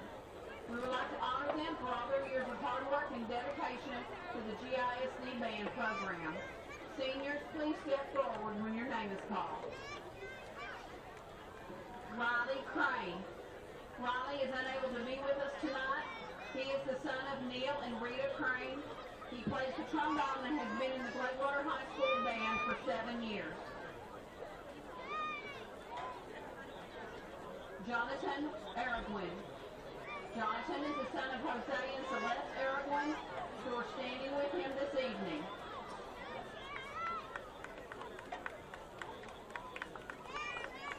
He has played trumpet since the 6th grade and earned a first division at the state level solo and ensemble contest.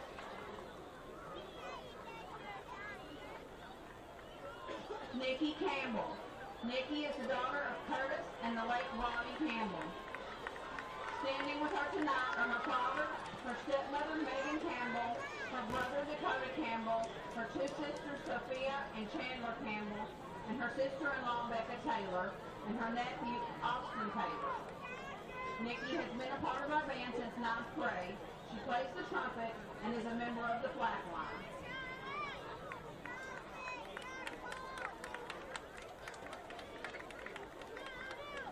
Brock Jones. Brock is the son of Chris and Marty Jones. Escorting him tonight are his parents and his sister McCavey Jones. Brock has played the alto saxophone since the 6th grade beginner band and has served as section leader during his entire high school career.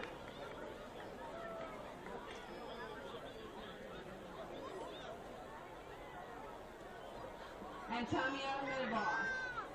Antonio is the son of Carlos Miller and Brandy Collier. With him tonight are his mother and his sister Katie Minibar. Antonio has played the baritone with our band since 6th grade. He earned a position in the All-Region Band and he won multiple state solo and ensemble first division medals. Antonio is the current GHS band bow.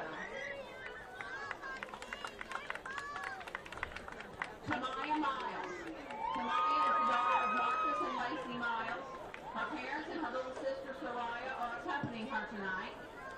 Tamaya has been in band since the 6th grade and plays clarinet.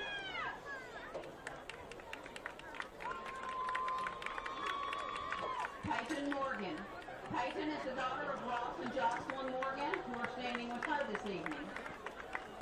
Peyton has played the trombone in the GISD band program for 7 years. She earned first divisions at the state level solo and ensemble contest 2 consecutive years. Peyton is the GHS band sweetheart and serves as our current drum major for the band. Caitlin Moses. Caitlin is the daughter of Stephen and Stacy Moses. With her tonight are her parents and her sister Carly. Caitlin has played the clarinet in our band since the 6th grade and earned a position in all-region band in middle school.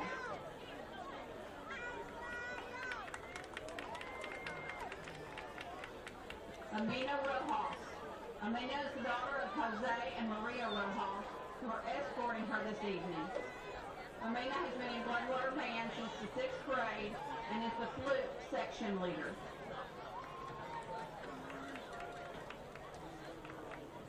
Anaya Sanders. Anaya is the daughter of Latoya Beard. Anaya has played clarinet in the band for 7 years. Escorting her tonight are her mother and her little sister Alasia.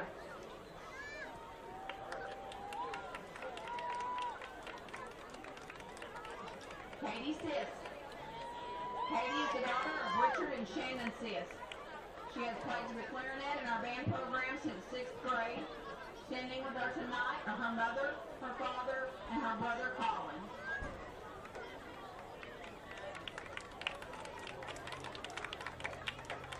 Madison T. Madison is the daughter of Angie Vickery. Escorting her tonight are her mother, her stepdad Marvin Smith, and her brother Dustin Christian. Madison has played the clarinet in the Gladewater band since the 6th grade.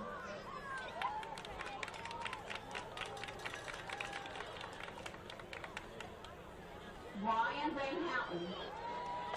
Ryan is the son of Judy Van Houten.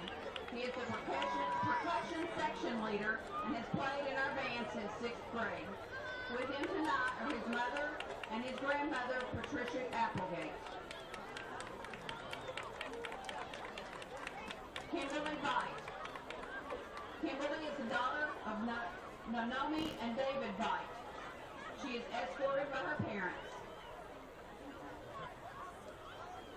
She has been in the Gladewater band program for 7 years and she plays the flute.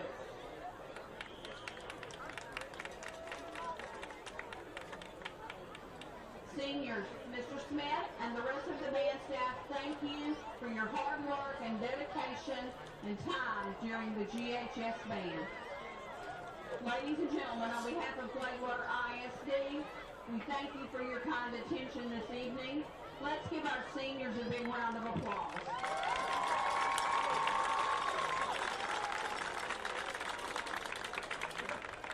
Band directors for the Gladewater High School Band are Jeff Smith, Brett Pilcher, Jocelyn Marsh, and Mitchell Smith.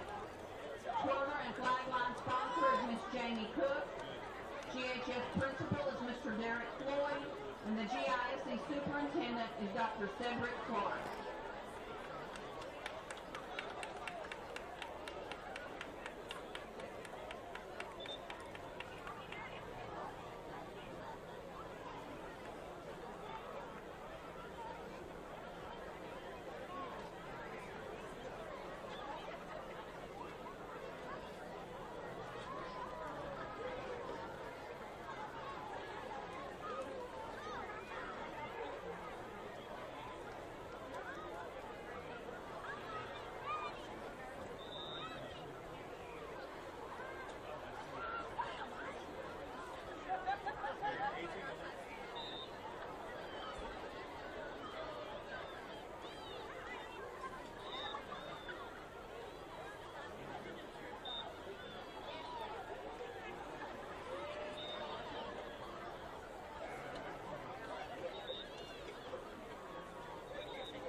Kathleen Bateman, your right field is picking up quick. Needs to be moved. Blocking somebody in. License plate K is in. 4528. Kathleen Bateman. Please move your vehicle first. Thanks.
Okay, we are back. The kickoff to start the second half just occurred. Gladewater has the ball. They are going to be on their own 33-yard line. Bean defense is on the field. So again, just to recap from the first half, 21-6, but the game has been close. Yep. Couple of goal line stands by each team. So anyway, we're anxious to see what kind of adjustments have occurred. And let's see, a little quick pitch to Colin Lewis. He reverses his field, gets a block, about to turn the corner, and he turns nothing into about an 8-yard gain. Going just completely reversing his field and using his speed to outrun a few guys. Boy, I tell you what, that guy knows how to run. So we made some adjustments at halftime too, evidently, Avon. I'm trying to pull a Hank Hill. That's not working. All right, so that was a 7-yard gain. 2nd and 3. DJ Allen under center, 2 back, split backfield. Hands off to the. He keeps the ball. He's got some room. Well, they thought Werner had it. Oh, wow. Oh. He is finally thrown around for a little bit. Yeah, just just kind of spun around at about the 21-yard line. So they even fooled me on that one. I thought they gave it to that halfback on the dive. DJ rode that ball in there really well, then pulled it out and headed down the sideline, got around the corner, and turned that into a really nice gain down to the 21-yard line. So 1st and 10 at the Sabine 21.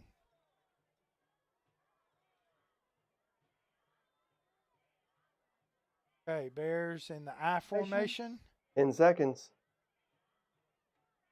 Hands it off to number 3, Zay Campbell. Draw to the tailback, number 3. Zay Campbell, right? Zay Campbell, that is correct, Avon. And he picks up, looks like 5 or 6 yards. That's a little power I formation. They're mixing it up pretty good. Got a nice little drive going here. Brings us 2nd and 5, 2nd and 6. So I formation again. Polly at the fullback. Campbell at the tailback. Fullback to Polly. He's got a little bit of room off that left side. Ooh, that's going to be close to a first. He is, I think he's got the first down. Move those They're chains. moving the chain. Move those chains. So had a couple of texts from some folks listening and tuning in tonight. So we're glad to know that y'all are tuned in and hope you're enjoying the game. Wish you could be here to see it, but I guess if you can't see it, we're the second best thing. So Not to mention it says 52 degrees out there, Sam. It is, and I went down and visited with my wife at halftime and gave her my jacket while I was down there. Hand off to Zay again, up the So, middle. It is a touchdown.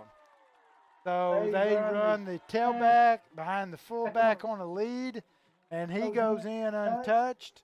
That brings us to 27 to Sabine Cardinals 6. We're at 9:18 left in the third quarter. So Bears come back and put together a nice drive, a couple of big plays, and crank out some yards. Their team is lined up. There's the snap. And it is good. So That was 28 number to 21, Jonathan Eric went on that point after touchdown. So we've got some Red zone scores. red zone scores. White Oak 7, Tatum 21. That's at halftime. Jefferson is behind 21-7 in the third quarter against New Boston. Mount Vernon ahead of Pottsboro.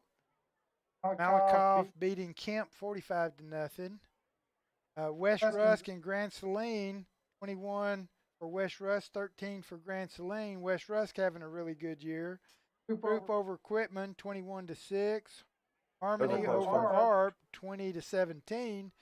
So a lot of action going on this Friday night. District races kind of winding down, and everybody's kind of posturing and jockeying for position in their own district. That's our number 25, Ozzy Chavarria. I'm going to get that right. Chavarria. Well, I hope you get it right before the end of the fourth quarter. And he wells it. Pooch Kid caught at the 27 by number 3 for Sabine, Caden Fortson. And he makes 3 or 4 yards, and the ball will be spotted just across the 35-yard line, right at the 36. So the name Fortson, I remember athletes before from Sabine with that last name. Kind of like a lot of the families here we see in Gladewater. You know, all these communities have. Quick pass to 12. Oh, that's 15. That is Alex Galen again. And he makes enough for a first down, picks up about 14 yards. Out on the 50. Ball was nearly hit as he threw it by one of the Bear defenders. So that brings up a new set of downs. Ball just almost to the 50-yard line, nearly in Bear territory. Hope he keeps it. Quarterback keeper fakes the dive, got a little block on the outside, and he picks up about 7 yards. And what they do, they kind of spread you out, and they've got a split end and a wide slot on both sides, and they let those guys block and tie up those corner and the safety, give you a little running room.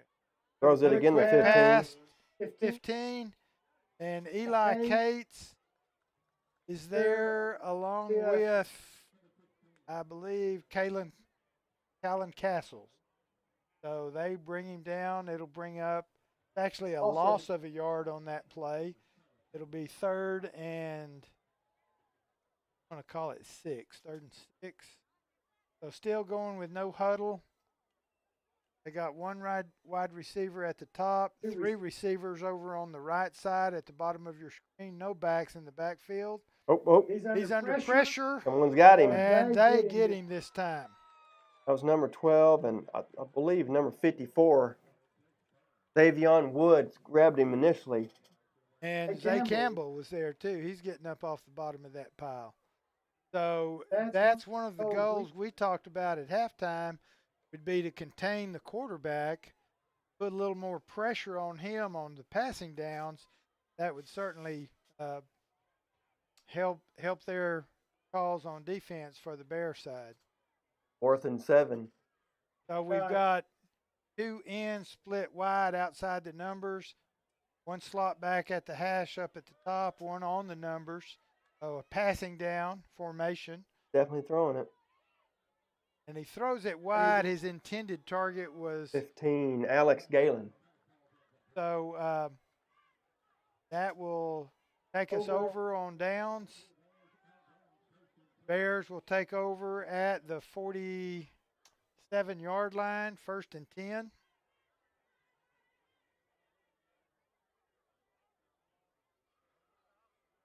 We'll see.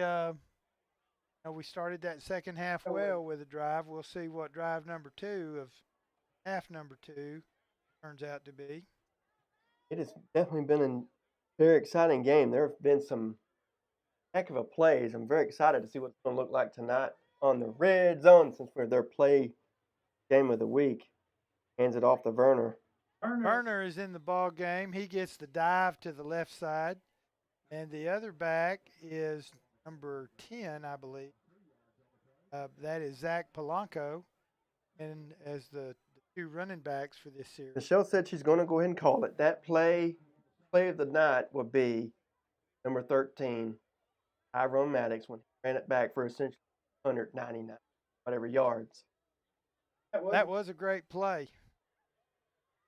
Hands it off to Tim. They run Polanco. Polanco on the lead to the left side, and he's met by about 5 of the Cardinals. That brings up a 3rd and about 4, maybe 5. I'm going to call it 4. And so 3rd and 4. Colin Lewis out right now. Werner out. That's 3rd and 4. Holly back in. Day Campbell, I believe, back in. High formation. Hands it off to Zay Campbell. He runs wide. He can't quite turn the corner. He gains a couple of yards. It's going to be a 3rd and 2 or 3. I'm sorry, 4th. And it's going to be about a 3 yards. Yards is what it looks like to me. Needed. Yep. So we're on the 46, between the 46 and 47 yard lines. 4th down. Thinking nobody coming on to punt. They're going for it. So they're still in the power I. Strong side set to the right. Ooh, whoa, what's going on? Well, I believe we're I going to saw have a a flag penalty of some on kind. the Cardinals, is the way I see it. Offside. We'll see what they call. Guy jumped. It looked like he made contact. They snapped the ball, but if they did, then it's going to be a 1st down for Bears. Against the Bears, it's going to be 4th and instead of 4th and 3, it's going to be 8. Talking about it.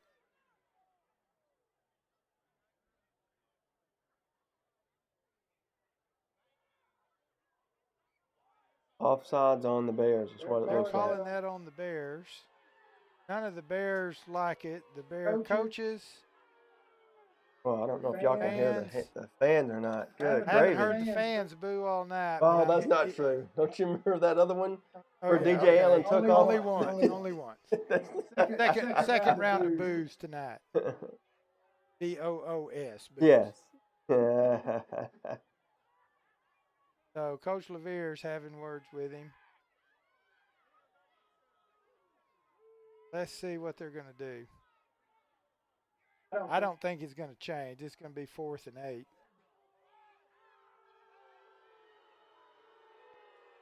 Coach Levere's not happy with that call. He's arguing his case to the official on his side. He definitely is. He's not making spectacular. any headway with the white hat. I guess White has all the power or something. Oh, He's yeah. the lead guy. He's the captain. Oh. No, that's not the term. That's just what I'm going to call him. He's the holder of the seat. So now they're going to punt. DJ Allen gets off a nice punt. Is taking a Gladewater roll. Take that. And it's going to be down to about the 6 or 7 yard line. Mm. So the drive stalls, they get out of it with a nice punt. So the Cardinals will take over. 4 minutes and 35 seconds left in the third quarter, Sam. Why does the third quarter always seem like it flies by? It's instant. I don't know, but it does. So anyway, they take over on their own, I'm going to call it the 7 yard line. So one wide receiver, number 14 at the bottom of your screen, 3 receivers at the top. Looking for the one they keep going for. Motion this way. The one they're going to. And it is a handoff up the middle. I believe that is And number it's 12. Yes. And he makes 3 yards. Dalen Brannon. So it's going to bring up 2nd and 7.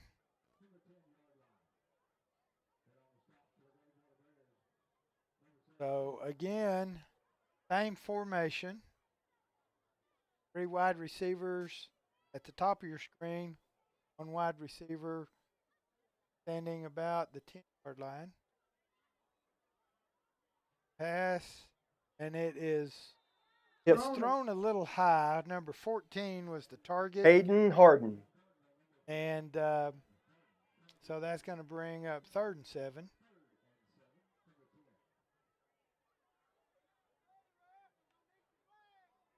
So same formation. I think that, all right, now they're going to switch it up, and it's going to be a twins look. Both receivers split wide on both sides. So one back, both ends split, both slot men stacked behind them, and kind of a mirror set. Running Last back time this set. is where that. Oh. What we got? All right. Timeout by the Cardinals, I believe. Yes, So that is correct. that will be the first timeout of the second half. And Bears still have all 3 of theirs. Cardinals have 2 left. So I don't know if they saw something they liked and needed a better play or saw something they didn't like. Regardless, they call a timeout. Kind of an obvious throwing down. 3rd and long, deep in your own territory. See what kind of formation they come back in. But it looks to be the same formation. 2 wide outs each side, kind of the mirror look again. Running back set to the right side, the quarterback. That 2 on bottom, 2 top.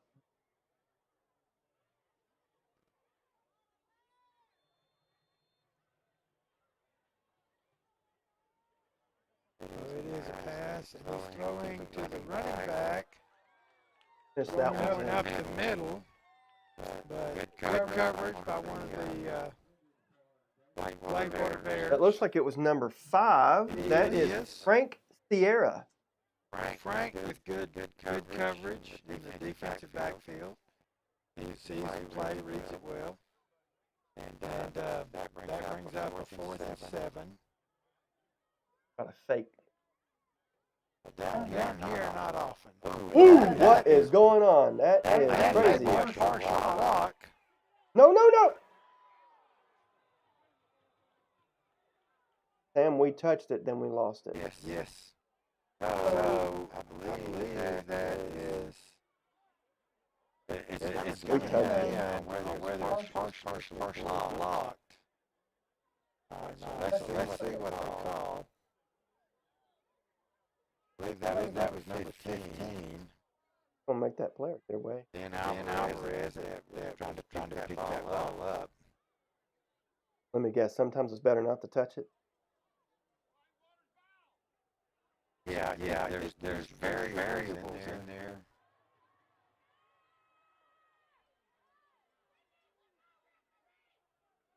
And it gets kind of hard to keep up if it's touched before it crosses the line of scrimmage versus after that line of scrimmage. So Sabine is going to retain possession and end up with a new set of downs. Because Gladewater touched They said it just barely line. touched. It also said, from what I could tell, the ref was showing it just barely ran off his finger. Yeah. So, Sabine's ball, first and 10 from the 16 or 17-yard line. They, oh no, he's going to keep it again. That didn't work this time. Oh, he's a fumble. What in the world? So, the quarterback I missed it. tries to run up the middle and fumbles, and of all people, to number 15, Ben Alvarez, who had touched the ball, and Sabine got it. So, on the very next play, Ben Alvarez gets the ball back for the Gladewater Bears. So, a great turnaround, a confidence booster for you if you made a mistake or, been at the end of a bad play. So he immediately answers back with a good play. So that's a great job. Great job by the Bears playing aggressive defense. So Bears taking back over on the 20-yard line. Quarterback's got it. DJ Allen. And the bar got in my way that time, Sam. I couldn't they're going to see. mark that ball at the 1-yard line.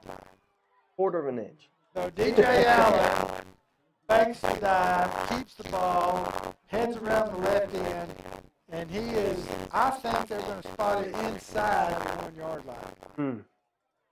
Half a It yard. is. It's the back end of the ball is touching Just the barely. back of the 1-yard line. So they're just inside the 1-yard line. First and goal. They come out in the power I, set to the left side with the power back. We got And the Braylon just flies through there. Polly goes in untouched. So it looks like 34 for the Bears, still 6 for the Cardinals, and We got our point after touch. so I'm assuming they're going to kick.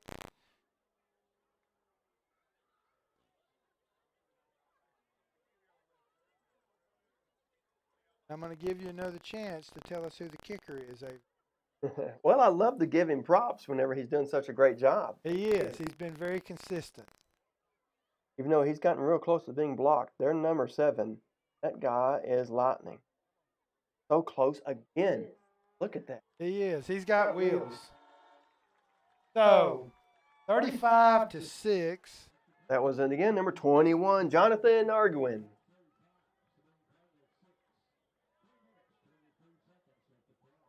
I would turn up the sound, but the band's not down there to make some noise.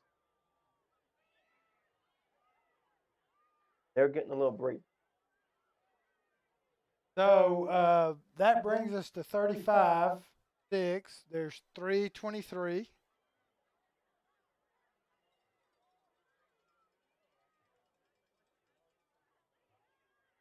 Definitely been plays. I'm curious, Sam, if you're up ahead as good as we are right now, why are there times whenever you do that 2 points to say, you know what, they missed one, so we can risk playing one just to do that in a game with the pressure? Well, of course, everybody's philosophy is different. They used to have a chart that would tell you when it was good to go for 2 and when you go for 1. And it was all based on numbers and whether a field goal would help you later or not hurt you if you didn't make it or did make it. So most guys have a chart or a system when they will and won't, as opposed to making that decision right on the field at the time. So there was a kickoff while we were pondering the finer points of the game. We got to make sure to touch on the finer points. And Sabine has the ball at the 47-yard line, start their possession.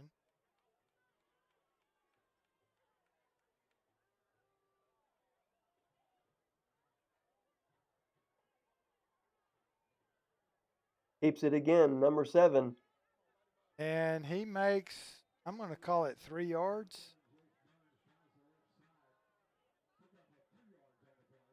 Saying 2. It looks more like 2 from 2nd and 8. We'd also like to give a shout out and thank you for those listening that give us some feedback to a couple of us up here to Yeah, and say it's working good. I know that sometimes your voice or my voice may go to a or a robot sound.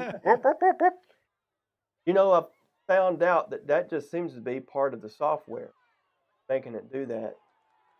Well, I want to tell you, That's number 7. That guy, he is a runner. he's an athlete, and Yes, he's he got is. speed, and he's strong, And he's quick. kicked. He actually kicked one of their kickoffs once. And so, He's all around. You know, Zach Campbell did a good job of keeping him hemmed up. Chase Burns is their number 7. Sam. Yes, and that's one of the things we talked about was not letting him beat you on the corner and let that inside pursuit catch him. So the Bears have done a much better job of doing that right now. So we've got Zach Shipp playing some defense now, giving some guys some rest. Oh, Shipp, number 77. Oh, my goodness. I call his name, and he look gets what down happened. there for a sack. So Zach with a sack. And number 10 is also there, Zach Polanco. And there were 3 guys there, but Shipp really got that sack pretty much by himself. So it's really good. They're resting some guys and playing some guys now, and that's a good thing to see. That 4th down and 22, Sam. I'm thinking a punt. Got a flag. They might have ran out of time. Delay. I think called a timeout. Nope. Moving the ball, Sam. Okay. What? I can't hear him. Our booth is too soundproof. Okay. That's what he sounded like. So now they're going to punt from 5 yards deeper. Not a big deal. Kicker's on the 15. And again, that's number 7. They're Jace Burns. Another bad snap. I don't know how he gets that ball away. That was. But he He was had some pressure. very fortunate to get that ball away. We had 2 Bears on him, number 13 and number 77. Again, Chip down there putting the pressure on him. I tell you what, it's, these guys we've been to, of course, we only get to cast or broadcast the home games, but we go to all the games, and these guys are fun to watch. And we've watched them get better and better, and kind of rise to the occasion tonight. 1 there's minute, still 4 seconds left. there's still 13 minutes to play. 104 in this quarter, and then the fourth quarter. But the Bears are Werner. They're nice and steady right now. So Werner back in the offensive lineup, and he makes on that carry about 4 yards, 2nd and 6. And Eli Cates is now in playing some offense again. We've been seeing that the last few weeks. And, back in the day when we all had to go 2 ways, it's nice to see some of these guys play on both sides of the ball. So it's a lead play on the left side. Good for about another 3 yards. Zach Polanco, number 10 on that carry. And he gets 3 2 more. yards. So it is 3rd and We're out of 3rd time and on that 3. one. Yeah, 3rd and 3. So if we get 3 more this time, first down again. Right. Just don't. Oh, they changed it to 3rd and 4. Okay. That's funny. Looking at where the down box and the chains are, it was 3. Maybe it's exactly. I'm sitting on about the 43-yard line up here in the press box, and I've got a straight shot. So maybe the scoreboard guy has a bad angle. Maybe. But maybe we need to get a direct line. I can tell them that's supposed to be 3. We need a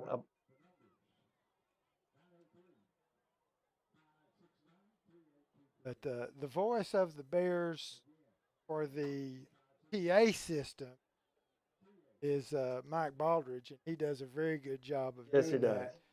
We can hear some of it, but I've got headphones on and then a mic, and so we lose a little bit of the sound of the game inside the press box, but we have a good time up here. We enjoy doing this, and You know what? We forgot to say at the beginning of this broadcast that we would like to thank UIL for allowing this to happen. and we've been saying that, but we really are glad. We didn't know until later on in the summer whether or not the UIL would allow us simulcast. That's been against the rules before pre-COVID days. Correct. You can only do a delayed game. Yes, 24 hours. And we used to do the broadcast over the internet and play it on Mondays, but it wasn't live. So somebody wanted to watch it, they had to tune it in on Monday evening. And so this is really a good thing, and it helps a lot of people that can't get out or they're out of town or something like that. And He's going to keep it, Jay Allen. So anyway, it's a good deal for everybody, we think, and we enjoy doing it, and but we hope y'all like it too. So if you don't like it, don't let us know. If you do like it, you can tell us about it. Now, if you do have some comments that you think would make something better, we're always open to suggestions. So, but mainly we just like being a part of it and getting it out there to y'all. So power I formation, give it to the fullback, Polly, but he's met at the line that time. One of the few times you don't see him run. But number 3's getting up from it. Yeah. You fumble it? Oh, I don't know. Because number 3 is Zay Campbell. Yes. So 3rd and 5, Bears come off the field, and I'm pretty sure this is going to be a punt situation. We're down to 10-18 in the fourth quarter, and we do have our picture of the scoreboard back at the lower left corner this week for y'all, so that's a plus. We like y'all being able to see that, but we still try to call it out to you and keep you up to speed. Timeouts, Bears have 3, Cardinals have 2.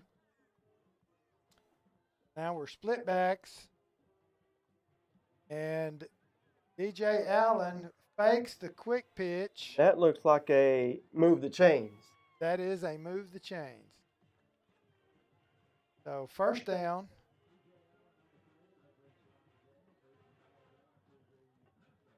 Ball is now on the 42.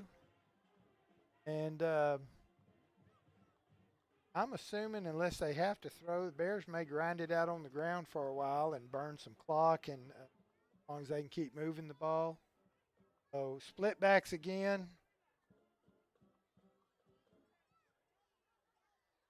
It's just kind of a counter play out of the split backs. But Burner on that. Yeah, Werner makes it back to the line of scrimmage. It's not a loss, but it's not a gain. So same spot. That'll bring up a second down with 10. Now we're just burning the clock up. Yeah, Slowly you just down. want that clock to run, let your offense spend some time out there and grind it out and keep the ball out of their hands. When you've got the ball, it's hard for them to beat you. Especially if you're doing that run game like. All right, so that time. Was Zay Campbell number 3. Zay Campbell with the ball, and they're pulling some linemen, kicking out, turning one up in that hole, and leading with a couple of backs, and picks up. About 5 yards, Sam? Yeah, about 5 yards. Bears in the huddle. Jay Allen waiting on the play or either letting the clock burn it. Calls the play in the huddle. Break the huddle. Sabine lined up, ready to play defense. High formation. Like Zay again. It was. And he's close to It's going to be maybe a yard short. 2 Maybe yards 2 short. yards, okay. So 4th and 2, ball is on the 29-yard line. I'm sorry, 34-yard line. Like the Bears are.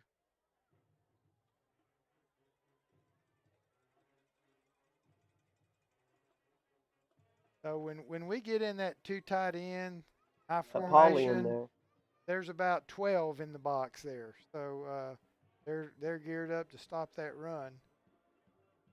And he's going to fake it. DJ Allen, they did stop us on that and they one. did stop us. So Cardinals are going to take over On the 35, looks like. the 5-yard line. So, out of that power eye, you want to be able, when they know you're going to run it, to still run it.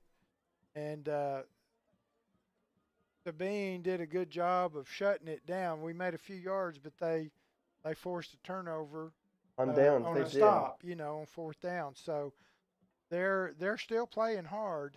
Absolutely. And trying to get the tide to turn. So they've got 1 wide receiver at the bottom, 3 lined up. Number 56 is putting the pressure on him. And he throws that one. That was Chris Perry. Have we called his name? We yet? have. Oh, nice. And I see you looking for that check mark. We've called his name. I'm looking for the check mark, Sam. Yeah, I got a check mark if I've called the name. But we have called his name, and he's been in on. And usually you talk about the people in the trench. Well, I tell you what, there have been battles on both sides in those trenches tonight. Their 4-3 defense, when we're in that power eye, they're stacked up in there.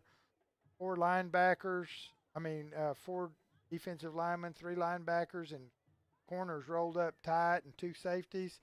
So they're geared He's up rolling to stop up top. that Is he going run. to keep it? Going to try to keep it this time, Sam. And looks like DJ Allen put the wrap on him. Jay Allen certainly fast enough to get him. So that time,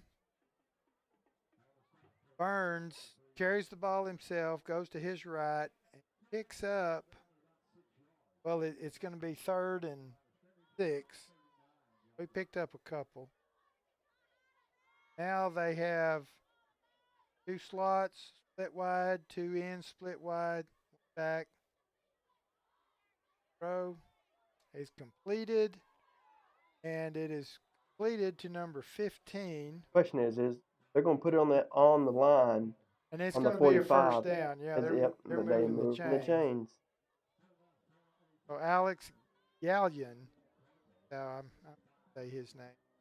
And again, if we mess your name up, it's not on purpose. But anyway, so there have been a lot of almost like hand-to-hand combat in there. Oh my goodness! Ball was deflected. I'm not sure who got it. One of the Bears got it. I see 54 in there. Xavier 24 Woods. of the Cardinals was able to receive that. Kyle Stripling. Yeah, and he was not the intended No, he was receiver, not. but he made a really heads-up play and caught a deflected pass. So, no matter what your position is, you try to keep your head in the game and might come up with a play, a pick or who knows what it might be. Still got it. 56 was still putting the pressure on him. And it's a low pass. Our Chris Perry was all on top of. Yeah, to number 15, Gallion, Alex, and it 1 hops to him. So that goes back to what we talked about, being able to get some pressure on him this second half and not let him get outside your contain people. So Gladewater's done a much better job of that in this second half. We're 3rd and 10, 5:03 left. It's a pass. He's looking deep, and Eli Cates really forced him to step up and try to run underneath, and he was quick enough to. And so did number 5, Frank Sierra. Yeah. Was part of that wrap up. So he was quick enough to slide in there and wrap him up and let that inside pursuit catch him. You know, when you're a defensive end and you come up the field, if you come up too far, it's just like losing contain because they can step under you and then have all that freedom outside. So that's a low snap, and it's a punt. That bounced off the ground. And it's taking a Sabine roll. Going to be again inside the 10 down to about the 7. You know, that was Chase Burns who kicked it. Yeah. He is So, everywhere. You know, Very impressive. one thing Sabine has done a really good job of, how many punts have they had rolled down inside the 10? Almost every one of them, it Yeah. feels like. So it's like we're going to have to go over 90 yards on a drive. You know, we used to say if you make them go 80 yards without a penalty or a mistake, you can stop them. But and there's still a lot of truth to that because a lot of drives end before they make 80 yards. But Gladewater has been starting with 90 something on a couple of occasions. Pulled out some good plays and good. Not to yardage mention on what we that. think will be play of the night, play of the week. Sorry, Michelle. They handed it off to Zay Campbell. And he makes a little bit, 1 or 2, I think 2 yards is what we call it. Well, you know, when the red zone is at your place for the game and you're the game of the week and there's a 100-yard pass interception, return for a touchdown, there's going to have to be a pretty good play to beat that one out. But I'm telling you, there's been good plays on both sides of the ball tonight. Oh, absolutely. And it's what Friday night football is all about. So Gladewater coming to the line. They are in the power I still. Strength is set to their right. Going to keep it fake to Ollie. So we used to sometimes call that a follow me. Fake it to me, then follow me through the hole. But he picks up. It's going to be 3rd and 4, I think. And 3rd and 3. I'll give him. So Sabine's defense is set. Waiting on the Bears to break the huddle. I think they're partially just burning the clock, watching it get ticky-tock. Do I think what? They're just sitting there in the huddle going, we got to watch that clock get to about 7 before we start getting out of Yeah, this thing. they're going to utilize their time. This time they gave it to Polly. He got the yards for that. He's got a first down. You know, he rumbles. I mean, if I were down there, I would think I could feel that ground shake when he runs by. But he's doing a good job and has all year. And he's a junior. He will definitely be back. And the line, you know, we talk about the trenchmen, Coach Murphy used to call them. And, but they are very consistent in those trenches tonight.